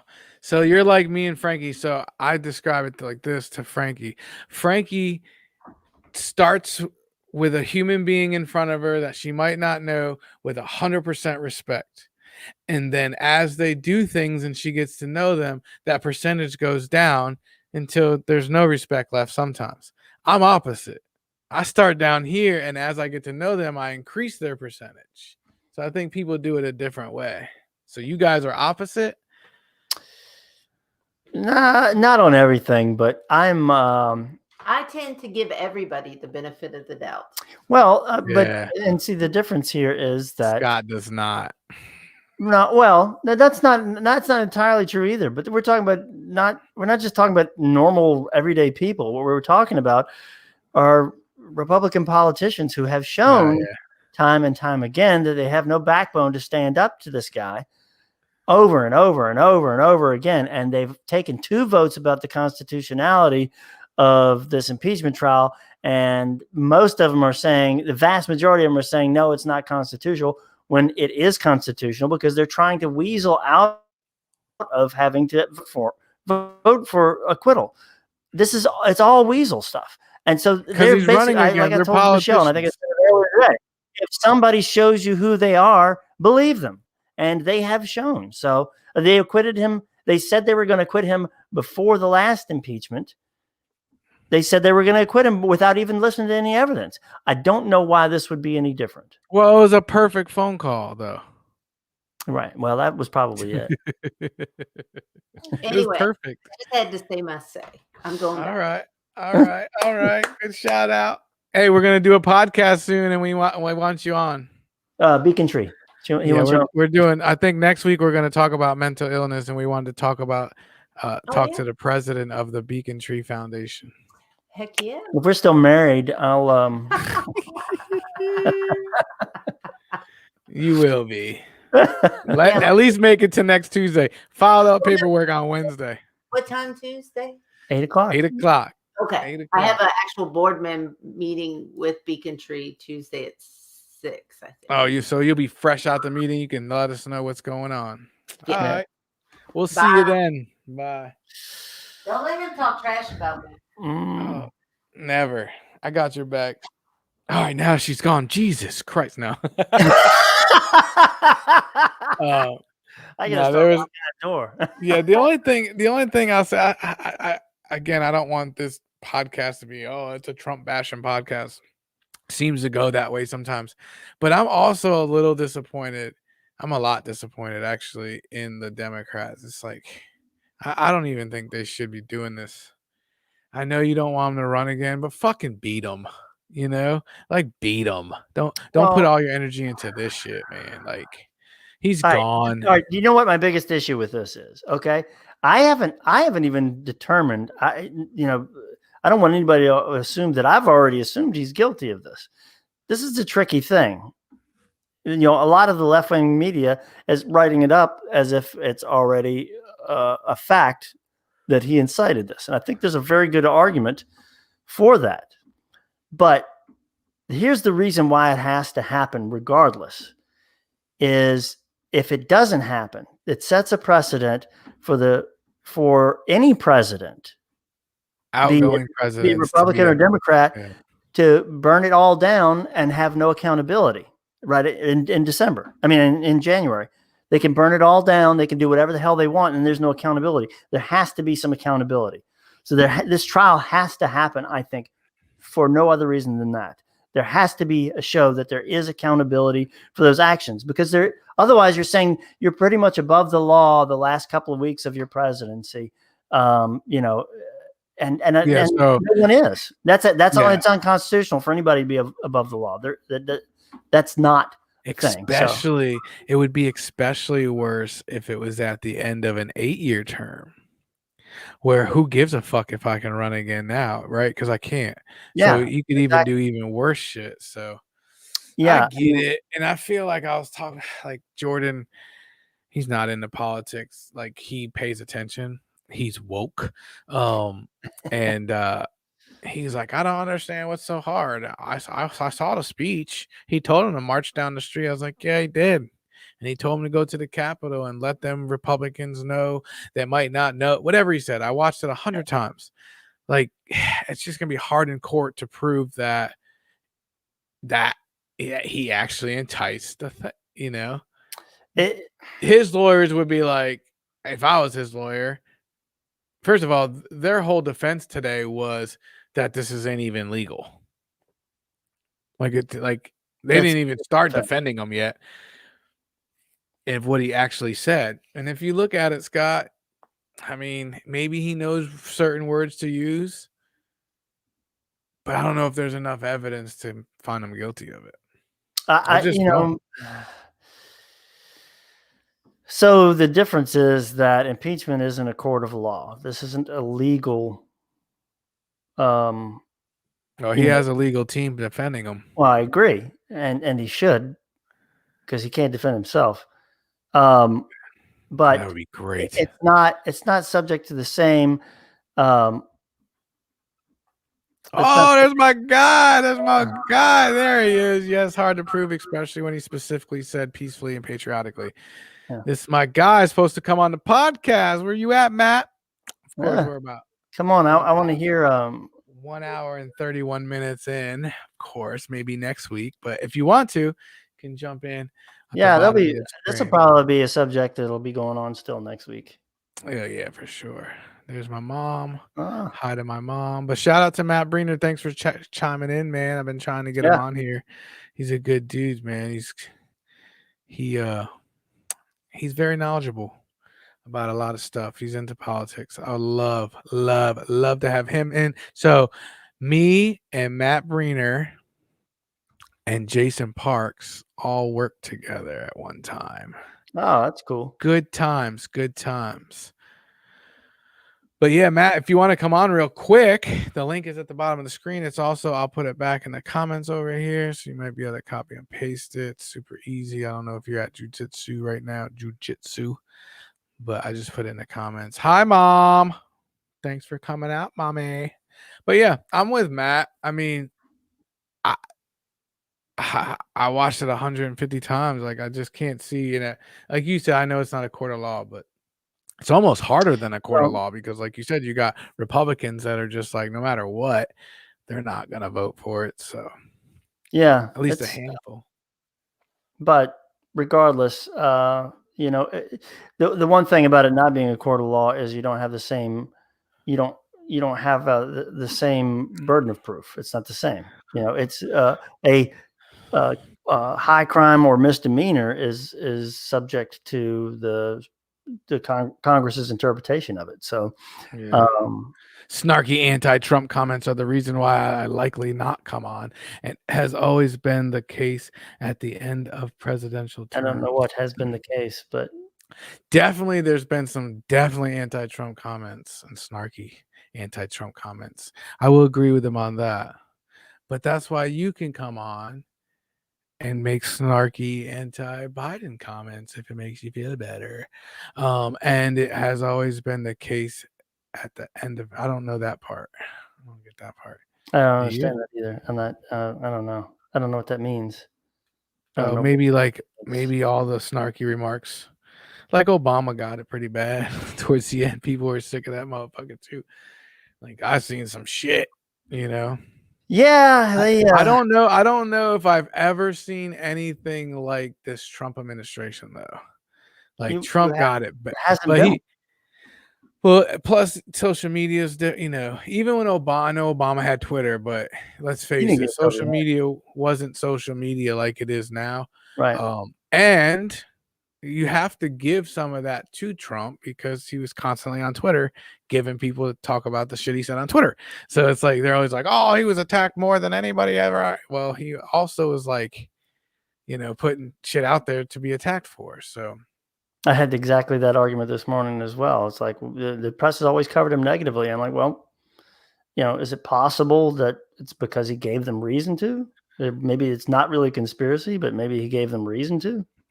yeah, I mean, no, I follow him on Twitter. I mean, it was a couple a day. I mean, you just don't see that from presidents, Mhm. That's why I feel a kind of way about, like you said earlier, like they took away his medium, and he took away he's not even president anymore. Like I think he should have Twitter back.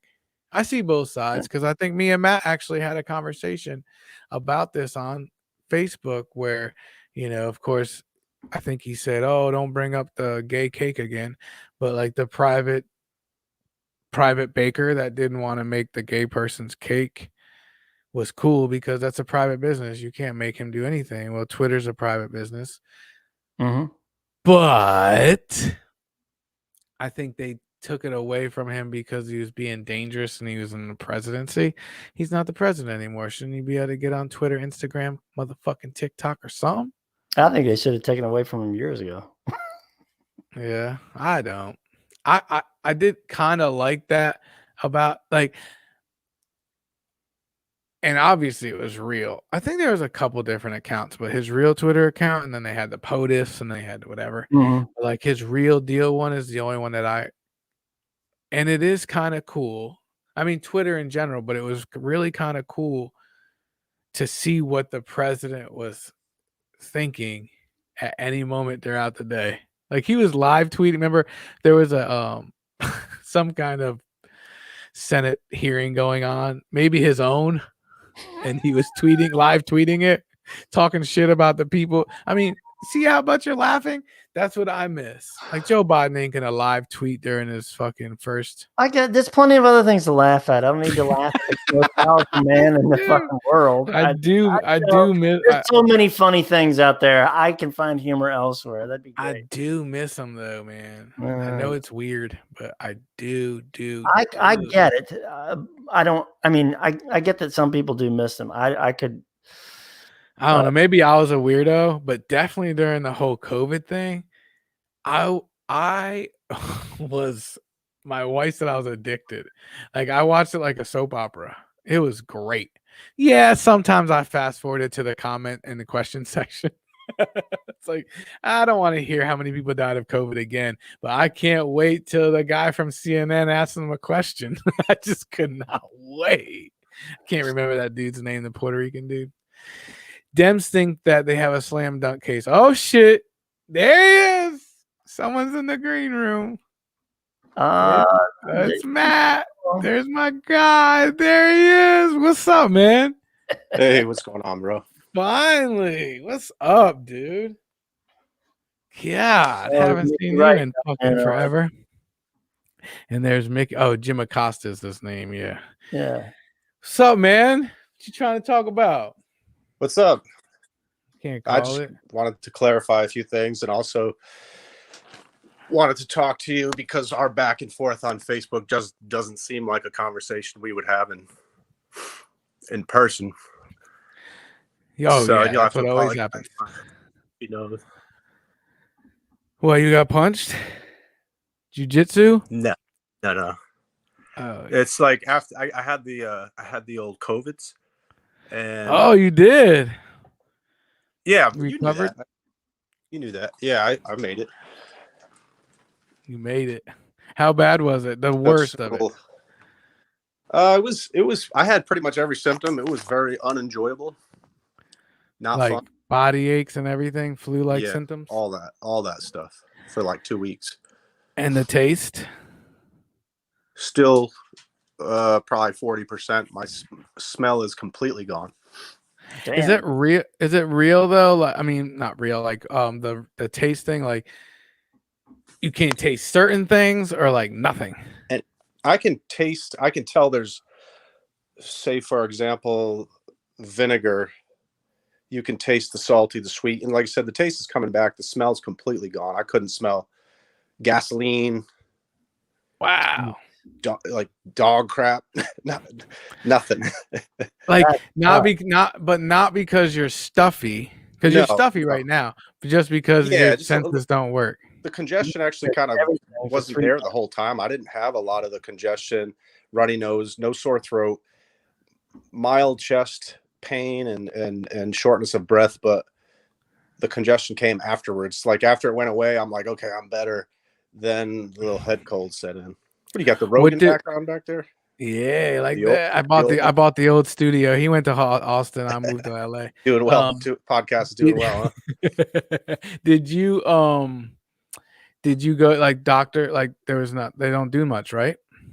Yeah, Medicine? yeah. I went a second time. The first time I went was like, yeah, I started feeling sick on a Saturday. Monday, I was feeling not great, but much better than I was Saturday and Sunday. So I was like, well, I was scheduled to go back to work. I had been on vacation for 2 weeks, scheduled to go back to work. So I said, I'm probably going to be not ready to go back to work tomorrow. Obviously, need to quarantine if I'm positive, all that stuff. So I went and got tested. Positive. So Anybody in your family catch it? no, my wife had she said she had shortness of breath, but she did not Wow. test positive. She actually tested negative. So, but she probably had it, we live in the same house. Sleep in the same Yeah, that's what's so weird about it, but it just literally doesn't affect people the same way, I guess. So I knew some other people. Yeah, some people had really bad symptoms. Some were very mild. It just, like you say, it affects different people in different ways. That's the weird thing about it. But getting a positive result was what I was looking for. Even the nurse was excited for me. She kind of snuck her head in. She's like, well, the doctor has to tell you officially, but you're positive, thumbs up. And Really? because I had explained the situation. That's the only way I would get paid for my time off. Oh. So I always wondered that because not everybody has, like, they're like, oh, I can't go back to work for 10 days. Well, how do you get paid for that? Is it short-term disability? Is it workers' comp? everything around COVID is paid for with most insurance companies and or FMLA. So my company didn't pay that. Well, their insurance company pays. So in a way it is through their payroll. So Damn, shout out Jason Parks. I see a comment down there. Yeah, this is Not a bad app. doing better. I'm just on my phone, so sorry for the No, camera. it's actually pretty good. It's pretty good. Sometimes some people's phones suck, and I just cut them off because it's just horrible. Yeah, you did that to me the first time. Yeah, well, you were driving, and I was like, Yeah. holy shit, I could hear truck drivers on the side of you driving past you, and I was like, yeah, this ain't gonna work. No, But anyway, Scott, this is Matt. Matt, this is Scott. What's up, Hey, how Matt? you doing, sir? You guys are probably the two people that I go back and forth with the most on comments. And you're probably on two far ends of the spectrum, and that's exactly Seems what like we're trying to do. Yeah, for sure. So I just wanted Go to ahead. clarify what I meant at the end of the presidential elections. Like, what's different now? It's like we have this sense that Trump broke everything, and really, like, there's no different laws than when any other president left office. So that's all I meant about that. Oh, got you. But as far as insurrection and whether or not censorship, Yeah, that's what I want your opinion on that. whether or not censorship of the president of the United States while simultaneously allowing ISIS and Farrakhan and lots of other actual insiders of violence, like some of which are in our own House of Congress, for example, Ilhan Omar, Rashida Tlaib, Waters actually calling for violence, not just implicitly but directly. Oh, I thought you meant they were in ISIS. No. There are people on Twitter, for example, that are in ISIS, and then some of these Congress people are also on Twitter. So my point being, they didn't get banned. The president did, for saying peacefully and patriotically march. So answer me this. Is Twitter his only method of communication? If he wanted to incite something, couldn't he have done it through other avenues? And even if he had followers that were willing to follow his every move and they shut him down, wouldn't that trigger an automatic movement or action against another building, location, facility, whatever? I'm not sure I'm. Oh, you're breaking up. Too. Why aren't Trump supporters storming places right now?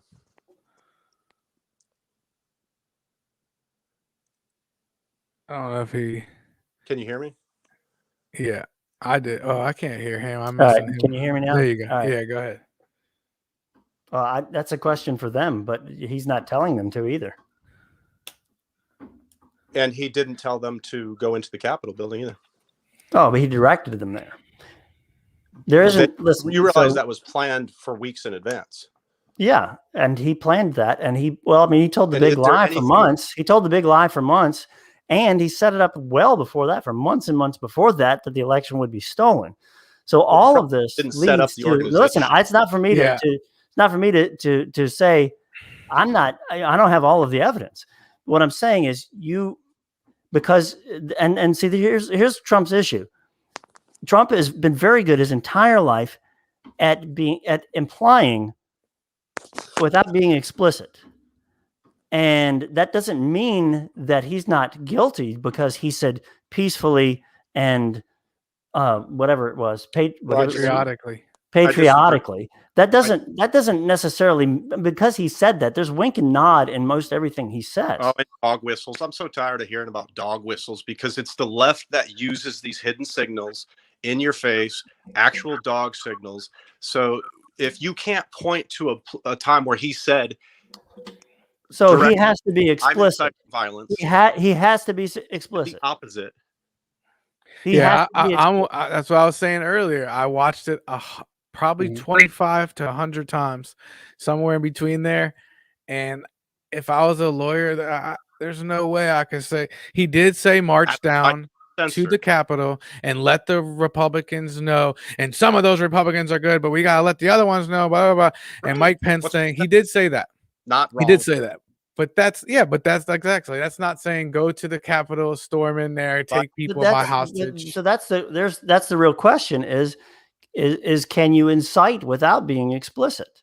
Can you incite implicitly? Just by appearing on television, or what's that? Or just by making.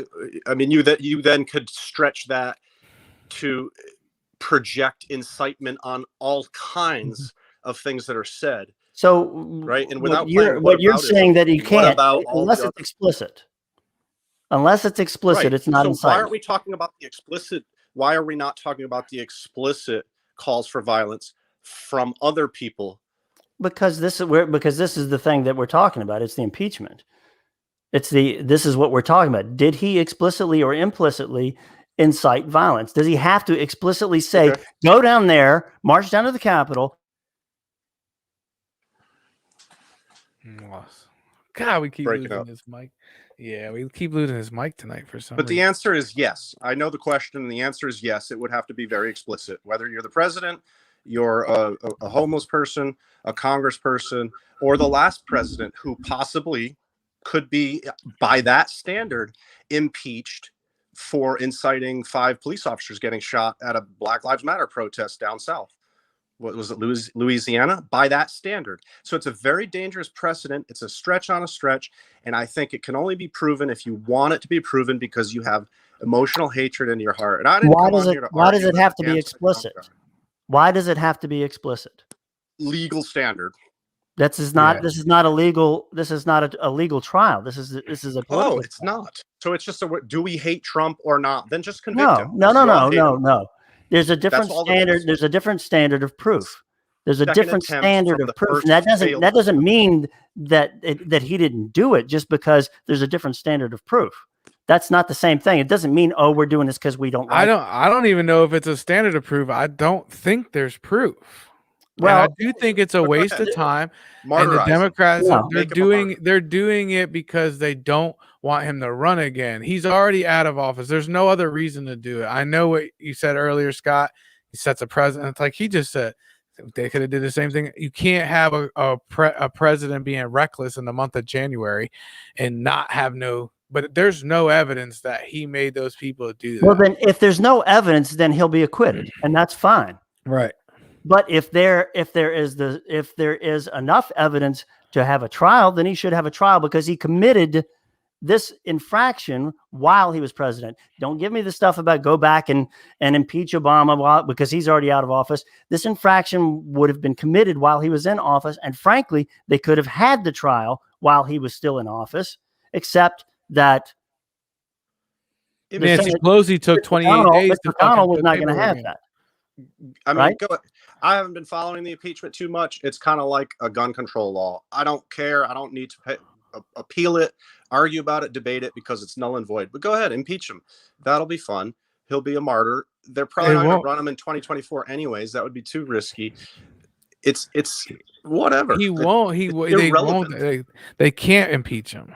And He's that's already a strange- impeached. He's already that- impeached. Whether or not Well, he's they being can't. convicted. They can't convict him. Yeah, that's what I'm saying. This whole impeachment thing is going to be. I don't know if they- I mean, Biden's they going to won't be. convict Biden's him. going to be. Biden's going to be impeached. I mean, when I was growing up, you had to get your dick sucked in the Oval Office to get impeached. Now it's like they just give it away. Like Biden's going to be impeached next. I'm telling you, he's going to be impeached by the end of the 4 years because someone's going to just impeach him, and then the other side's not going to No, the fucking Republicans- pass it. Just it's Republicans stupid. will have to win the House in the midterms first. So I don't know that's Yeah, how that's likely the that other is thing right I now. don't like. So the House can set up an impeachment and the Senate votes on it. I get it. I'm not really into politics. I kind of understand it, but so as long as you have the Well, House, you're good. Right. It's politics. We don't care what's right and wrong. We care what's left or right. And people will easily will accuse me of that all day long, based on what I say. Yeah. Well, But you're when right. my voting record would disagree. My stances would disagree in many cases as well. So I challenge somebody to paint me into that box that they want to put me in. That's exactly what I hate. Create me. Keep creating me because of something I said. Everybody knows what I am, and I'm a fence sitter, and I take pokes at this side and this side. Like, I'm just me. My fucking shit on my ballot went RD, RD, RD, RD most of my life. Like, I don't just vote Democrat because my corporate Crips told me to. You know what I'm saying? Like, I vote for Period. what benefits me. That's And cool. the first time against Trump, I voted down ballot. I could not find myself to vote for either one of them, so I didn't. And people gave me shit for it. But You guess didn't what? vote at all. No, I voted down ballot. I did not vote for the president. What's I think down? I just voted everything but the president. See, You voted. You did not cast a ballot for president, but you voted on other Right. positions. yeah, all my local stuff. Yep. That's I just voted down ballot because I wrestled with it and wrestled with it and wrestled with it, and I could not vote for either one of them, so I voted down ballot. I did not That's vote in 2016 or 2012 for that matter.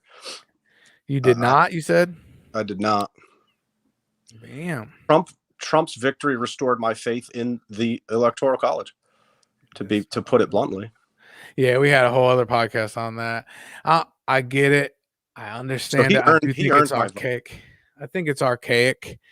But it's also necessary. You can't have California and New York decide elections. I mean, he temporarily restored my faith that your vote even matters. Forget the Electoral College, just that it was all but decided for Hillary, and yet somehow they were able to break the code, break the system, which is But that was you agree that was a landslide victory against her, right? 308 to something. most terrible candidate to ever run for office, right? Probably right next to Joe Biden. I was gonna say I thought Joe Biden There's was a the lot. worst There's a one. lot in the running there. Like most of the 2020 Democratic, like Kamala and her 2%, they were all pretty bad. But Hillary takes the cake. So yeah, she was bad. But again, I think that they just didn't fix it good enough. They certainly tried, but they underestimated how close it would be, kind of like they did in 2020. They underestimated how close it would be, and so their fix wasn't good enough. It wasn't good enough in 2020 either. You're kidding, right? You don't really think the election was rigged?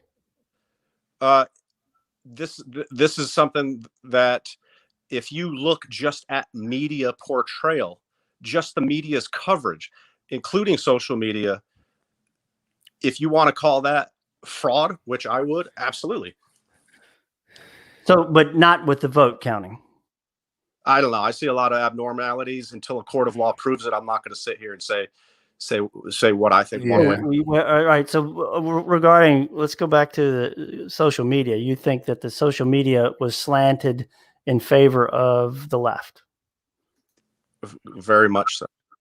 What about in the 2016 election? I wasn't on Facebook back then. Yeah. Or, Okay. well, it was probably Well, getting and you back. know what? I can't say one way or the other for 2020, but they did prove that that was slanted in the favor of the right There was in Russians. 2016. Yeah, sure. I mean, come on. Yeah, Jack Dorsey, super big fan of Donald Trump. Give me a break. I'd have to Oh, so okay, I got it. It's a conspiracy. I see. Well, conspiracy. No, I think conspiracy- social media can affect an conspiracy election theory? for sure.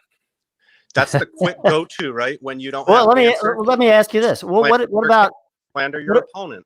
That's called a logical fallacy because you can't present evidence, so you now call me a Oh, conspiracy. actually, I can. Well, but see, here's the thing. All right, so what if all of the major intelligence agencies said there was Russian interference via social media in the 2016 election? Is that not evidence?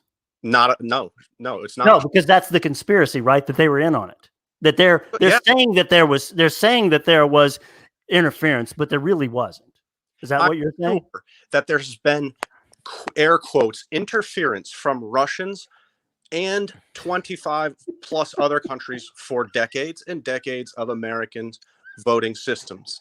Right, as soon as they could interfere, whether it was here physically with spies, through the mail, or now using the internet, I'm certainly aware of bots, fake accounts that have been set up. Oh 2 years yeah, ago. that's a fact. Of yeah. course it happens. It probably happens on both sides.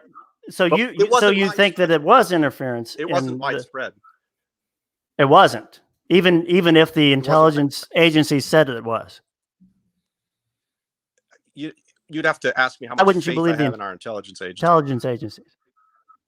Well, Well, right. And see, that's again, this is the thing. Whenever evidence is provided to the right, they go, well, Well, you can't trust them Well, anyway. I don't Well, think- hold And on. that's hold on, every we single time. Hold on, Every single time. we do have evidence in the FBI that there was FBI people.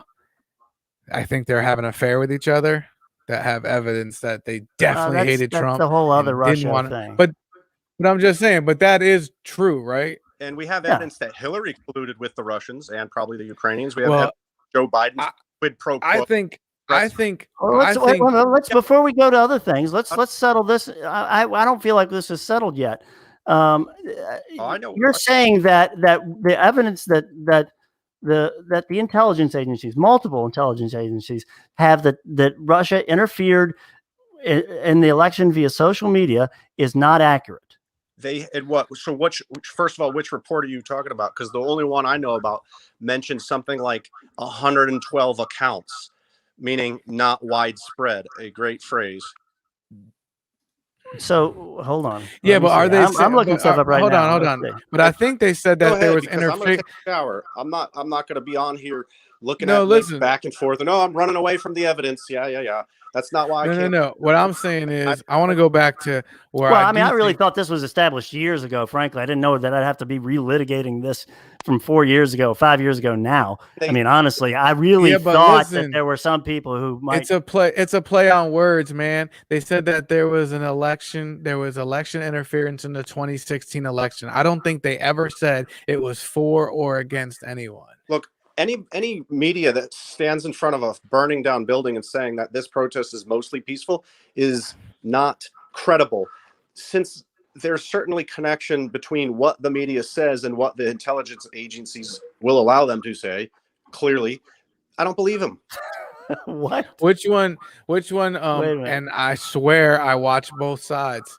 What do you watch media? What do you watch for your news, Matt? YouTube. I don't watch news. I don't watch Yeah, for news. that's what I usually do too, is YouTube. But I watch a lot. I listen to a lot of podcasts. but you say that both sides of the media are horrible, right? Oh, It's not absolutely. just like heavy end. No Agenda podcast. I like Yeah. podcasts a lot. I like listening to Joe Rogan and the people he has on his show, getting different takes. Yeah, and he has freaking left and right on his podcast. Tim Pool. I like Tim Pool. Tim Pool is a great example of somebody who comes from the left and decided that they're so freaking crazy that he voted for Trump this time. Wow, go figure. Probably smart guy. Hey, there's crazy on both sides. Tim I Pool's think great. there's four. I love Tim Pool. I think there's four people. I think there's four parties. I think there's Republican, Democrats, and crazy left and crazy right. That's it. They're both crazy, bro. Both sides. Look, it's all out there. They're crazy. Well, They had a fucking shaman with fucking horns in his head. It's like, come on, man. There's So- crazies so on both sides. brought that up because all of these points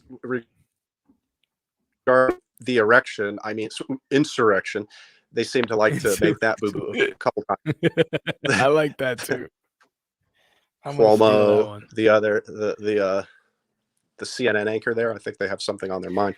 But in any event, like if you think that was just, oh, we're angry, we're Trump people, and we're angry, and let's go storm the building, and they take the Capitol building that quickly, like people mostly unarmed or armed with fire extinguishers, take the Capitol of the United States of America, and then allow it to be taken back in what, an hour? Oh, okay, sorry, we'll leave now. That's cool. Well, I saw some all. videos where the police officers were moving the barricades. Of course So they what, were. what are we saying? What are we saying here? There. We're saying that somebody knew in advance all of these reports. This, what I will go so far as to say, being a false flag, is and will be used to crack down on conservatives for the foreseeable future, years. Whoa! So false.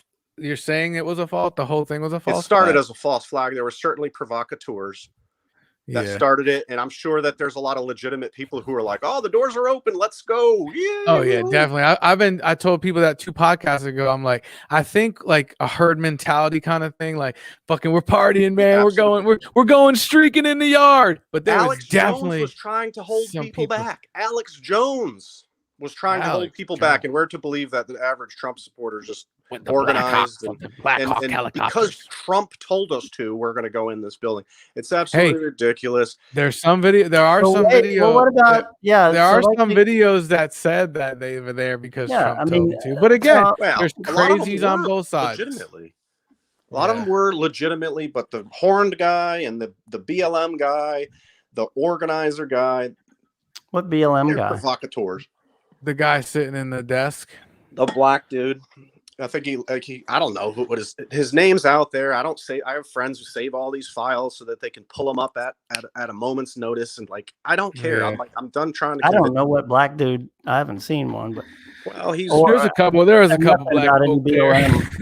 I mean, I don't know that if he's black, he's definitely BLM, but no, he was an organizer for BLM. I'm not making an assumption. I know that's the easy. Oh, he's black, so all he right, must well, be. let's see. Most of BLM's white. Most I of like the guy that sat in Pelosi's chair. He didn't give a fuck. Like that guy. I don't think he planned that shit. video He when he wasn't. entered that room and the cop escorting him in. Did you all see that video? The guy sitting on the floor, bloody in his head, and the cops like, "Hey, how you doing, man?" No, And they were like, I must "Don't break play it. that. Be respectful. This is a sacred place." But they let him in. Like, come on. Damn. And like, again, no action since. They've got fencing around the building. Like, that's not fishy at all. Standing troops in DC because we're gonna come back. Like, I think they it weren't was. prepared. Well, I don't think that's what I'm saying. That's where I think they didn't know it was coming, because it wasn't the speech that he gave like down the street like a few blocks away, and they all marched down there. Like, I was told that most of the security was at the speech or the rally, And then when they went down there, they didn't have anything. They didn't know they were going to go to the Capitol. The Or Capitol you're saying building that security you said they every did. day, all day, and you know that this event is planned. Well, they knew the rally was planned, not the Capitol thing. So what about the requests for additional support being denied by Bowser and allegedly other members of Congress directly? I thought it was by Trump's team. Mm-hmm. Thought they were gonna bring in some people, and he's like, "Nah, let it go for a minute. Let him take it over. I planned this thing. Yeah, for sure. Let him go for a minute." He does not It have did take a control little over the bit of Capitol time to get in building's there. security. Like you guys think. I'm sorry, I shouldn't say you guys. A lot of people Well, think He that is the Trump, president of the like, United States at the time. has no team and is geniusly. Same as Biden. Like, are we to believe that Biden even knows what the hell he's signing? All of this stuff that he is in place by his team and his handlers. And Trump had a team too. And likes to think like he's some evil genius. Ha ha ha. And No, when not they evil silenced genius, him, but you said he doesn't have any control over around the that. security at the Capitol building. He's the president of the United States. He didn't have So I he would- didn't have control over the police. Now Police, there's Capitol some Police. question about who had control over the National Guard. the National Guard response. There's some the question about a Trump appointee changing the rules for requesting help.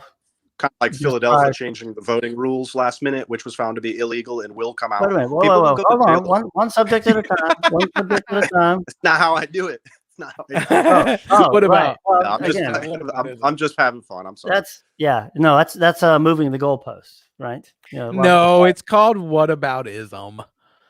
It's called. Come It's on. called. What about jabs. is there's another one you can say. What that about too. this one? Anyway, What We about don't point want to is- play whataboutism. If you're on the left, you're gonna die in the whataboutism game, because every bomb you throw is exactly what you're doing.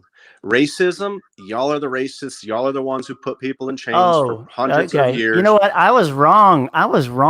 G, earlier when I said I couldn't be offended when I get called a racist. I was wrong. I can't. I don't can't mean be you offended. specifically. See this. Well, this when is you what say I'm y'all, tentative- who are you yawling? whataboutism is woke. Who are you? Who Look, are you I don't know yawling? you. I don't know where you're coming That's from. right. Making Hey, assumptions. And when I said say the- y'all, I did mean say the the left. Democrats, He said, the "Y'all." leftists. I'm My- a leftist. You're my meaning me. What? my Are What you a is it? liberal or are you a leftist? But that's what I am. want to get I into. am. Because I'll my tell you friend, what, you define the friend that- difference. my friend that's left said that Scott's not left because he loves the Democrats too much. Like my left friend don't even like the Democrats. I don't know how that works, but he said that Scott is more of a DNC Democrat kind of guy and not a leftist. Okay. I don't know Well, what that is. You know I what? s- You can put whatever label you want on me, but my politics lean pretty hard left and are pretty progressive. So whatever Yeah, label you want to you're put on left. me. But I will tell you that I have, and probably will continue to vote Democrat. So if you're calling people who vote for Democrats racist, then you're Well, including many of me in them that. are. Do you support the Black Lives Matter movement? Absolutely, Do 100%. you support Antifa? I support anybody who's against fascism. That's not the question. Do you support Antifa? I'll tell you. Well, you think Antifa is an organization. Who's the president of Antifa? It's just an idea. It's a movement. No, I specifically said Antifa, and that's a perfect example of somebody. What who is says we're Antifa? against Well, I'll tell you what. something You tell me what and then Antifa is. actually be fascist. Tell Well, me first what. of all, let's- Tell me what let's- Antifa is. Let's tell me what define it is. support. Let's define support. No. I want to know what Antifa How is. do you Define support that Black first. Lives Matter? Did you Define donate money what- to them? Define Antifa. What is it? Antifa is a radical leftist terrorist organization, Okay, That's where what do you Antifa sign up is. to be a member of and they it? have websites, they have recruiting, they have Twitter pages, they organize, they're funded. Do they show me? and they- Show me Wait, these. they they're congregate. allowed to be on Oh, Twitter? please No. do show me. I have. Show me something. Anything that shows that that's true. Anything. Damn, Please. I learned something about you, Please. Scott. I didn't know you. I didn't know you supported Antifa. I'm I against don't think- fascism. Out Who's very not quick against fascism? If leftist. you are not against, if you're not for anti-fascist organization. They were for fascism. It's simple. I guess I that's don't a know very what Antifa logical is. conclusion. No, you're gullible and you think they're actually against fascism when they're actually for it.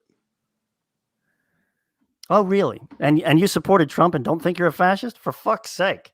I mean, seriously, dude. Anti-fascist. That's what it is. Antifa, right? They're anti-fascist or something. Where's the fascism?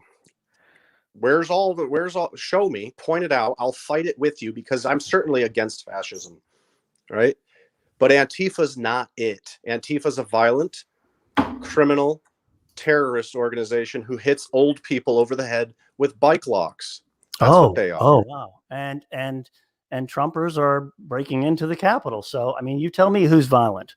Oh, I mean, seriously. I mean, come on. You already know Yeah, that listen. I'm not going to concede All right, so that. go ahead. Explain to me more about how I'm racist, though. I don't know you, so I'm not going to accuse you of being racist. Accused- When I said y'all, I was meaning the Democrats. If you want to align yourself with that, and you're already starting to expose yourself as someone who supports Black Lives Matter, which is a Marxist organization, we're quickly going to go down the path. But does that make me a racist? No, I not gotta correct. I gotta do my homework. I'm not even sure I know what fascism is or Marxism. Do This you is some really support- circular reasoning here. Do you support the 1619 Project? Do you support critical race theory? Ibram X. Kendi? I don't even know who that is. But Have yes, you I do read support the Fragility? 1619 Project. The people you voted for have this stuff on their website. Most of those executive orders consist of critical race theory. If you don't know what that is and you voted for Biden, you would be there would be an uneducated vote. You'll probably feel bad once you read through it. What's the 1619 thing? Critical race theory is a framework in jurisprudence that examines what is society 1619? and culture as they relate to categorizations of race, law, and power in the United States of America.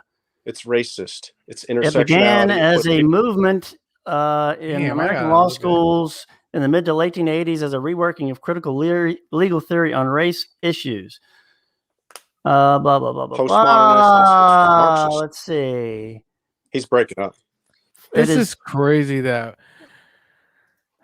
let's Antifa. see. I'm so confused. Loosely unified by two common themes. First, Come that on, white Thomas. supremacy exists and exhibits power maintained over I- time. I agree with that. I did Second- think that Antifa was people that dressed up like they're in the military and like they set targets on fire. Second, That's not Antifa. critical race theory They're violent is criminals. transforming the commies. relationship between law and racial power, as well as achieving racial emancipation and anti-subordination more broadly are possible. So you've got two common themes there, which I don't see anything wrong with those. Who cares? What is So you support- 1619? Categorizing people based on their race, giving people jobs based on their race, giving people the vaccine based on their race. You're cool with all that? Because by Is that what- definition, that would make you a racist. So I didn't mean to call you one, but if you support those things, then I'm going to be comfortable in calling you one. Categorizing people by race. So you don't see color.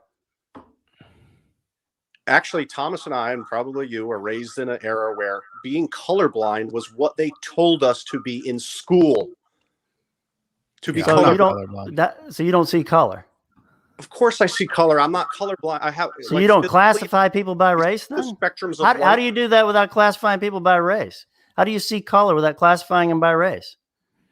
How do I see a man without classifying him by his sex? How do you see color? How do you see that there are black people and don't say there's no classification? The spectrums of light and how they bounce off their skin and hit Oh, my eyes? Jesus It's Christ. darker. You know They what? have more melanin. Hey, this I'm regretting this because you're just not a bright man. I don't know. This about is that. really Another this is logical- really Another logical fallacy. Another attempt to discredit based on personal God. incidents, especially poor when you don't even know. Can me. you hear my No, I eyes want- rolling? I want. Can you hear I my wanted- eyes no, rolling? I wanted That's to. a wanted. great one-liner for social media.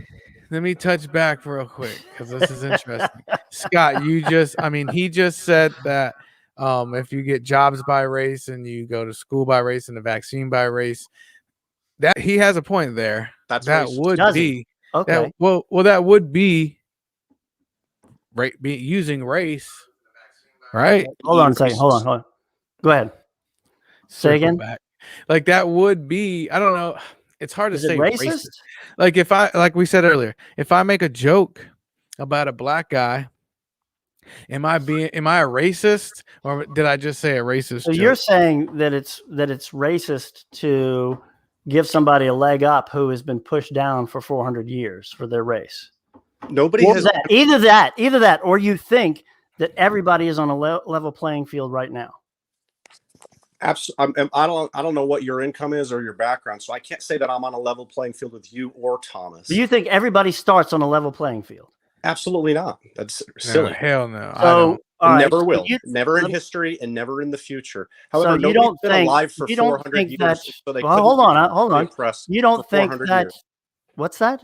I'm sorry. Did you You say something? mentioned somebody being oppressed for 400 years, which is impossible because no human has ever walked the earth for 400 years. A race has been oppressed. So you're saying that the last 400 years of race relations in this country don't have a bearing on race relations today. You are exhibiting the soft bigotry of Is low that what you're saying? You were breaking up. I don't know what you said. All right. No. I'm asking you. No, this was a question. This is a question. Do you? Right. He was breaking up. I didn't hear the question. Yeah, he was. Yeah, his mic's out. Thomas, you know it's the soft bigotry of low expectations. You're putting people in categories. I go into $1 million plus homes. There are black people there, some of which who were born fairly well off, others who made it from nothing.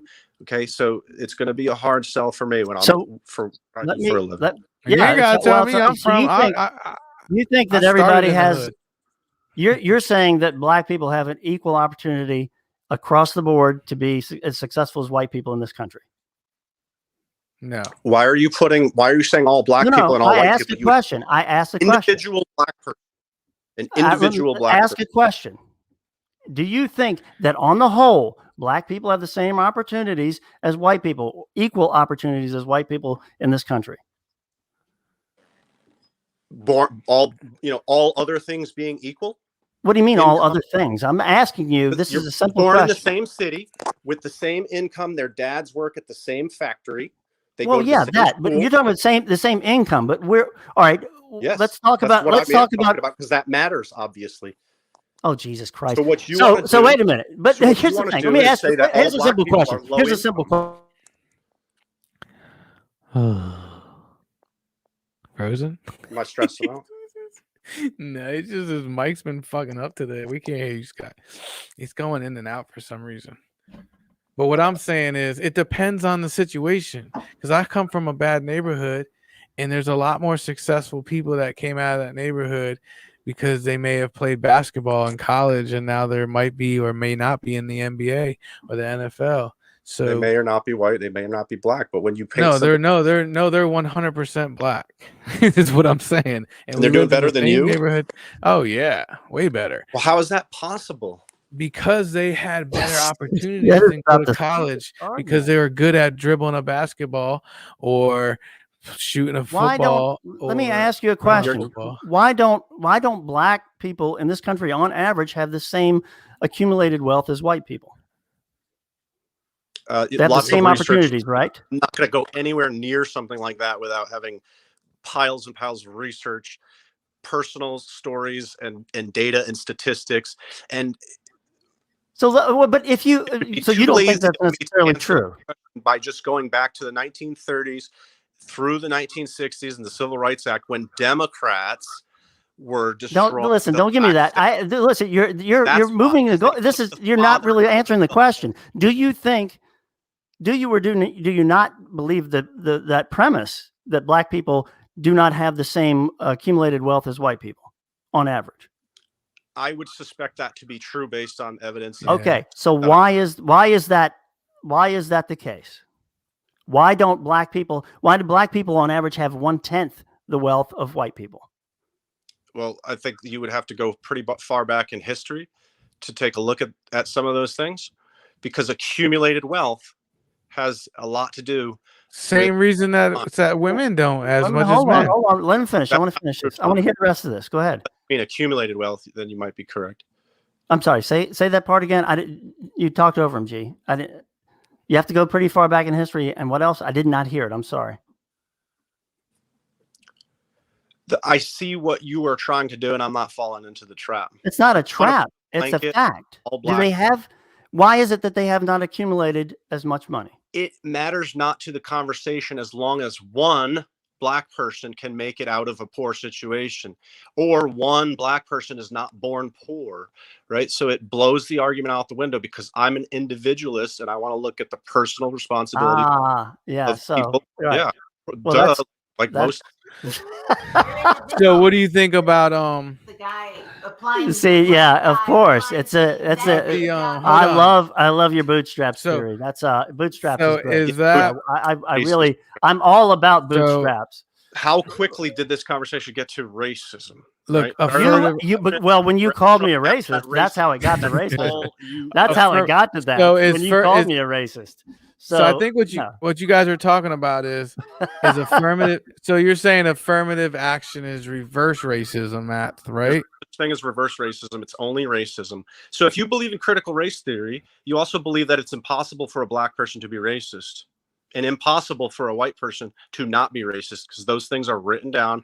Look it up. It's in the. I'm looking it up Whoa, right whoa, now. I whoa, see whoa. nothing about Whoa, whoa, this. whoa, whoa. I don't There's see one definitely. thing about I grew up with black people in my neighborhood, and they're definitely racist, and they didn't like me. We all know it, but even Andy does not.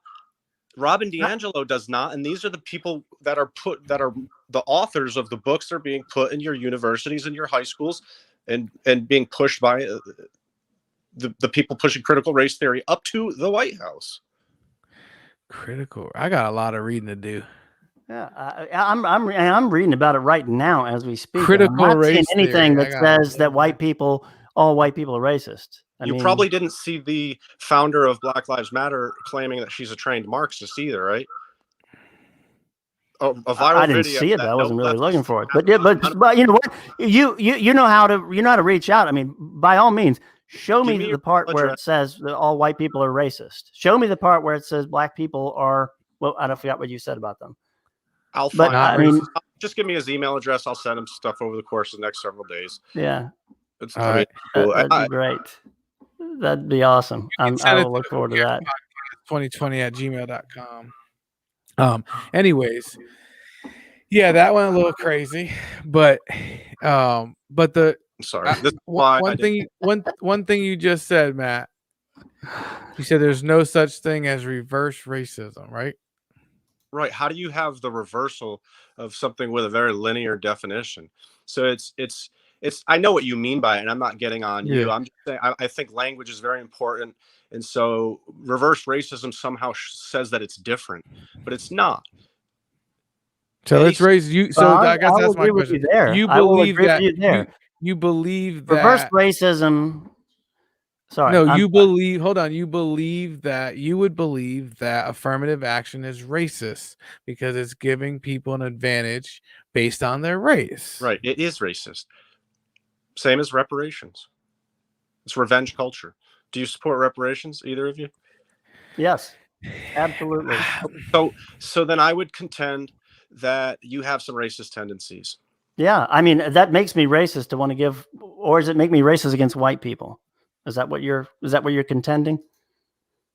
Well, I think that there's a good argument for reparations along the same lines of why you can't explain why it is that black people have no accumulated wealth compared to white people. My cousin, Because I don't think I'm racist, but I think if I was racist, the easiest person to hate, I think, is white people. Like I'd be racist Most against white definitely. people. so a little we got white some guilt history. sprinkled in. I like it. It's fun. This is all Yeah, good time. I've got a not buddy, white guilt. Like white people are kind of evil if you look through history. It's like, Thomas. I mean, my perfect example is this: Jamal might rob that store to get some money to feed his family or to party with, whatever it may be. But white people be eating motherfuckers. That's what I'm talking about. Like just a different level of crazy. If you really look at history, we're fucking crazy. And I think we are easy to hate, bro. If you really think about it, we're really easy to hate. that sounds very racist of you, Thomas. I don't think I'm racist. Can I be racist against white people? Can I be racist against I've been white people? accused of it already. So Can I? yeah, Because it's such a blanket. not? I mean, saying that there's never been any minority serial killers or Very cannibalists. rarely that cannibalized. Look it up.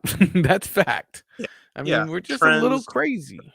Yeah, I won't disagree with you. I think it's funny. I think it's cool that you can say this on your own podcast without being castigated. The stereotypes, it's all funny. But if we really want to go down the path and follow the cancel culture that we've been following, nobody's safe. They're not funny. No statues left. No comedy. No art. We were just talking about. Yeah, We were it just can talking be about a dark podcast world. that I feel that no matter what, I think that rest in peace, Patrice O'Neal, one of my favorite comedies, guys. If you ever want to check it out he's got a YouTube clip when he's on Fox News with some feminist. Hilarious. But a good joke and a bad joke come from the same place. And I don't know if it's a good joke and it's going to make somebody laugh until I say it. Anything's on the table, I think, with comedy. You might pay the consequences for your actions, but you should be able to say and make anybody laugh with anything. Race, rape, freaking sex, anything. Only when you're doing stand-up, or just anybody can say, well, I was just making a joke. No, not making it, like I explained to him earlier. It doesn't even have to, it could just be funny. You might not even have meant it to be funny, but it made me laugh, and that's a feeling that I can't stop when I hear those words. It's just like you say something and I'm about to laugh and I stop myself like, oh, I better not. That's racist or that's sexist. Like, I'm just going to laugh. I'm just going to laugh. I would say the intent of the person saying it weighs a lot more than the person who's having a almost uncontrollable emotional response, which laughter is. Could you go to do you think you could go to a comedy show knowing that you're going to a comedy show? Let's forget that you might have did the research on the actual comic that's on stage, but just a comedy show. Do you think that you could be offended? Ralph. Yeah. Could you be offended? Could I be? Yeah. As much as I people like to say, well, I'm one of those people, you can't offend me. It seems to be the popular thing to say these days. I get offended by lots of stuff, of course. Oh, really? So I started off the podcast with that very thing. I thought really hard the other day. Even some of the really mean things that you said to me on Facebook I feel like I should care, but I can't. You're not going to tell me a short joke that I never heard before. That means it does. It does. We're friends. So if this is another question we talked about earlier. I wish you were here at the beginning of the podcast so we don't have to read through this, but I'm sorry for being mean, by the way. Whatever. Again, keep poking. I'll keep being mean. It doesn't offend me. God, I can hear my kids screaming on Xbox all the way across the other house. But I know it's like my wife. I gave a perfect example earlier. It's like she's probably the only one I give a fuck that even cares about, that I care what she thinks. So I told her, it was a joke. I saw it on TikTok and I said, hey, I said, you're watching all these cooking shows and it doesn't seem to be getting your cooking any better. And she's like, well, you've been watching all that porn all these years and you still can't fuck. Wow. That shit hurt my feelings. But does hurting my feelings mean I was offended by that? Yes. I don't know what offended feels. That's what I'm saying. Is it the same thing? Someone hurts my feelings, that means I was offended? I'm pretty sure one falls under the category of the other, or I don't know. Because like racial shit don't bother me. You make fun of me with a fake white voice. Like I've heard it 100 times. The short jokes don't matter. The fat jokes don't matter. Like I feel like there's nothing that offends me. I really could care. The only problem I have with the whole not transgender, but the fluid gender thing, it's like I work in a lot of fitness centers, and like I don't think a gentleman should be able to be like, I feel like a woman today, so I'm gonna go in this lady's locker room, and then tomorrow in the same gym he goes into the I don't think it's as fluid as that. If you want to go get your government changed and chopped off and changed, then you're a girl now. You're not a guy anymore, or you're a guy and now you're not a girl anymore. Gotta be convinced. But if your shit's fluid, that's where I can't. But it wouldn't offend me. It would if your daughter were in there. That's what people say. I don't have a daughter. I do have two sons. How about a freak in the boys' locker room when your son was, say, 7 years old, or Yeah, even my as old? son. Yeah. Yeah, my son's 11 and 17. Yeah. 17 is kind of some- different, but that probably would a little bit. And not offend me though. I think what make me mad. That's what I'm saying. I think we get it confused with upset or mad or whatever it is, but are we offended? We might be mad that they're or scared that there's a guy in the bedroom or the guy in the bathroom with my son. But am I offended by it? I don't think so. Well, different people have different sensibilities and probably different Yeah. definitions of what offended is, and it's semantics. I would say closest would be your feelings being hurt. That's more personal than like I can be offended Right. for the country. Like Colin Kaepernick offended me, but am I like crying about it, losing sleep over it, like he personally insulted me? No, right? Yeah. So But I know it's you so but predictable. you He didn't doesn't like Colin but Kaepernick. He must be one of them. It's so no, but funny. you I love don't it. I'm a 49ers fan. I can't stand Colin Kaepernick. So let me tell you that right 'Cause it now. was a terrible problem. And well, yeah, I hated him for his quarterback performance, but or his fall off of quarterback performance. But I'm a veteran, and of course, Thank you for I fought that you're welcome, but I fought for him to be able to like we talked about it earlier. Is I he support his woke? right to That's a good question. That's what this podcast is about. So is Colin Kaepernick considered woke because he did that? Or is the people that follow him because he did that woke? Or is the people that decided not to watch football games anymore because of that woke? Like, what is woke to All you? right, hey, I'll tell you what, guys. Hold on 1 second, if you don't mind. I got to jet out. I got meetings early in the morning. This was fun. I appreciate all the debate. I know we went a little All late. But talking. So I've been waiting for Matt yeah. for a Try to be- long I know. time. I'd and I love think- to stick around, but I really got to go. So you guys enjoy, and gee, we'll catch up. It's Bye, all Jimmy. good. Tomorrow, I'm gonna give you a call about some work stuff tomorrow. All right, that'll work. All right, brother. I'll holler Have a at good you. one. Thanks for coming out. God All right. bless and Yep. good night. Take it Nice to easy. meet you. Yeah, nice meeting you. Bye. All right. I don't think he likes me Just- too much. Just me and you. Well, I've been I hope debating. I don't ever need a job at you. No, Because for I'm the- definitely not getting it now. No, listen. I'm just playing. For like 3 months now, and he's the opposite of you. But the reason I wanted you both on is because the way you guys, your views and the way you word your stuff on Facebook are so similar, except opposite, right? So if I want a really good He's an perspective intelligent from the person. That's left, an obvious. yeah, I will go to him. And when I want an intelligent thing that I want to talk about on the right, I kind of go see what you're doing. And it's like I get text messages Yeah. all week long, and messages are like, why don't you get another fucking lefty on the show? And I invite other righties, I guess you would call them, but they don't come on. So it's just like it's kind of defeating the purpose. And Well, we kind of talk about the same stuff, because- and I get his perspective. so I can probably shed some Yeah. light on that and kind of like, because kind of how I felt. And today I was available. Friday nights are tough. I just happened to be available and kind of got sucked into it. It was cool that it was just one other person. If it was 3 or 4 lefties, I'm not coming on. A guy's Yeah. wife comes into the room. It's like, okay, here we go, pile on time, which I don't even know. Yeah. her.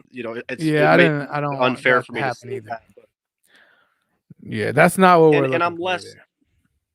You can see clearly how by the wrinkles in my forehead and the tone of my voice, I know how I am. I get intense with people, and so Yeah. it's safer, and I can get the thoughts out cleaner by writing them Yeah. down. Oh, Because definitely. know When I'm I a comment racist. stuff, My turn. when I comment stuff, sometimes I definitely erase it. Like I'm not gonna say that. It's just not even. Yeah. It's the context for me. Right. It's like you could say Well, something you'd be to surprised me how on much that, I type and erase. on the Like we talked about the other day. We were but me and I know you, so it's a little better. But when it's like one of your friends that comments to me on one of your Yeah. posts, I don't know him. Like he might say Right. something, and I might say something that on this show we kind of giggle and laugh about real quick, like you're crazy. But then when it's typed, it's real. Like he thinks it's real, So Yeah. I like this a little bit better, especially for the bigger topics. And I've been telling him, I was like, man, I want Matt is the opposite of Scott. on topics, but you guys go at it the same way. And I don't know. Wordsman, I he's gonna guess. be. I'm sorry. What was that last thing you said? I like wordsman. I like the way you guys like. Sometimes I'm like, oh wait, he didn't say that. Yeah, it's like the way you guys put your points across are very similar, but they're just as far opposite as you can possibly imagine. Yeah, and I you know, I respect his ability to have a conversation. There's a few digs and a few, you know, the snickering and ha ha ha, and so I'm going to do it back. That's why I throw stuff in Yeah. there about Philadelphia, because you know, look, it's social media still at the end of the day. Whether it's, you know, Oh, we're yeah, over the internet, it's probably a little bit more personal. But what are we doing? Are we having a nice discussion? Are we trying to change each other's minds? There's a small piece of me that thinks, you know, my kid's future's at stake. Like, this is something that's like, we're kind of in a cold war, and so I'm trying to fight that dude's bad ideas down. And I do feel like Yeah. his ideas are immoral. I don't think that he's an immoral person necessarily. I don't think because he doesn't even know what he's supporting. A lot of people do not. A lot of Biden voters do not. And as frustrating as that is, I'm struggling with. I can't really be mad at these people because they don't know what they did. They just voted against Trump. Yeah. Now, for someone who's obviously intelligent to not know the precepts of critical race theory and to have to look that up after this past 2020, that's what BLM's all based on. And so you're supporting this organization. So I don't even know what the fuck it is. So, well, do some research. look it up. I send the links if you want. But So there's it's critical. What is it? Critical what? critical race theory. Sure, it's the acronym CRT. It's known far and wide. It's being taught in my company. Oh, really? Well, it's, you know, it's Black History Month. So inherent bias. Have you heard of that? The training that most corporations are doing now. Your kids will go through it. Your kids will be made to feel like racist. They're blonde hair, blue eyes. They're not looking. They don't have a bright future. As many people say, oh, the white male controls everything, and the patriarchy, and the black people have been suppressed. White males, cisgender. I hate to even use these terms. Heterosexual white males are probably have the hardest time right now. And then in the opposite end of the spectrum, if you're female, black, transgender, you can do no wrong. Yeah, but what's white? Like, because they say like the Jews run the country or the Jews run Hollywood. Are you talking like some people don't consider Jewish people white? So I'm serious. Like, So why are we going to boil it down to that? Why are we even talking about it instead of saying, "Hey, Thomas, you're white," and that other guy is white. What was his name? I'm sorry. Scott. And Matt's white. You're all white, so you're all the same, when really we have probably fairly diverse backgrounds. You know, I've got some French Canadian. You might have Gadori. I'm a mutt, bro. So I mean, but who cares? Yeah, who cares? Friday nights, 8:00. How many Irish Americans are there? And when they are here, it's people who came from Irish. The only black. Yeah, why are they all alcoholics? Like, there's so many stereotypes, you know. That's racist, but it's not racist, or is it national? Because they're not a minority, right? Which doesn't make any sense. So critical race theory, and a lot of the people who say this will say that, like I said, it's impossible for black people to be racist because of the power structure. Merriam-Webster has actually added a second definition. Wrong. Well, they added a definition now to the dictionary, a second definition saying that racism has to do with the power system. So by that definition, a black person in the United States allegedly, right, would not be racist than the white people all are. Well, what if that white person gets in a plane, flies to Africa, where in a state or country that is controlled by a black person, by a black president, a black Congress, or whatever government system they have? Well, I just think it's just false. Now I can't be racist, or am I? No, still I just think it's false because I know a lot of racist black people. Well, I know a lot of racist black people, and I grew up with them calling me racist names. So I mean, it's just not true. They'll tell you that. Well, like I had a girl's mom say, "What you bringing that white boy up in my house for? Your daddy gonna kill you, girl." Like somebody that I was trying to date when I was 14. So I mean, they're definitely. I mean, I think everybody has. I don't know if everybody. It's such a hard term. Like, again, if I tell a black joke, am I a racist, or did I tell a racist joke, Between or you did I and tell a God, joke? Yeah, that's true. I guess it's between me and right? God. There's people that we could point to and say like, holy crap, by his history and what he says and or the things he's done, he's obviously racist, and we most probably would all agree. I'm sorry I didn't get to ask Scott, about my cousin who is black. He's mulatto. He's half black, right? His Damn, dude, are you from New York? No, from Up Connecticut. north? I Yeah, was gonna say they don't say mulatto down here. When I say mulatto, nobody knows what I'm talking about. Matter of fact, I called somebody mulatto in Virginia, and they said that was a racist term. And I was right. like, I'm So sorry, that's what. can't freaking keep up, man. You can't keep Yeah. up. But yeah, I mean, like his mom's white, his dad's black. Should his mom pay reparations to his dad? Is this how we're doing things now? And how much? Yeah. How much money? How do we determine that? And what is mulatto? And is he a descendant of slavery? Like Kamala Harris, she's not a descendant of slavery. Right? She's not ADOS, right? See, I'm going to school you on these terms. All you got to do is listen to that No Agenda podcast, man. It'll be great for your show too. I'm They're gonna check it really out. good with sound. It's on Apple Music. I mean, it's on Apple. Yeah, it's on all of the major. No Agenda. Who's the host? Who is it? So you remember Headbangers Ball back in the day on MTV? Oh yeah. Remember Adam Curry with the long blonde hair? Oh yeah. Like, he grew up. Damn. It's him and an He old grew up. tech writer, and it's wildly entertaining. There's a lot of good information. They're going to tell you stuff that is on the mainstream media, but they deconstruct it and they give context to it. So there's a lot of So I can understand it. yeah, it's very down to earth. It's kind of cool. It's an acquired taste, a lot of inside jokes, and you have to listen to a couple before you really know what's going on. Yeah, most podcasts are like that. You'll catch on eventually. But it's cool. But ADOS is American descendant of slavery, or American descendant of slaves, I believe. And oh wow. and so that's a black person whose great grandfather, or however far back you got to go, was a slave, right? Versus somebody whose mom moved to the United States in 1972 from Nigeria, and they're black, but they're not a descendant of slavery. So are they getting reparations? Or not? And not to mention the mother's an African American, but the son, who was born in the United States, is just an American. So why are we categorizing people by their color, especially in a country, the only country in the world where we welcome citizens from everywhere? And when they come here and they get their citizenship legally, we call them American citizens. Welcome. You're an American, 100%, just like me, whether you were born here or not. Move to Germany, Thomas, and become a German citizen and see if they ever consider you German. Never, won't happen. And it's the same with Iceland. Will they call you German American? I don't know what they'd call you. They'd probably call you a stupid American.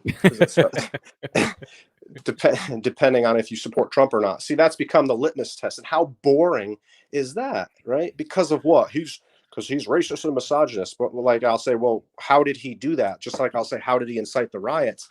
And your buddy can't prove facts. It's like, well, there's a different propensity of the law. Like, okay, well, have fun with the impeachment, and good luck with that. We'll go with Ron DeSantis and Candace Owens in 2024. But see, there I am buying back into this system that will probably they will never allow a Trump thing again. They were able to hold off Ross Perot.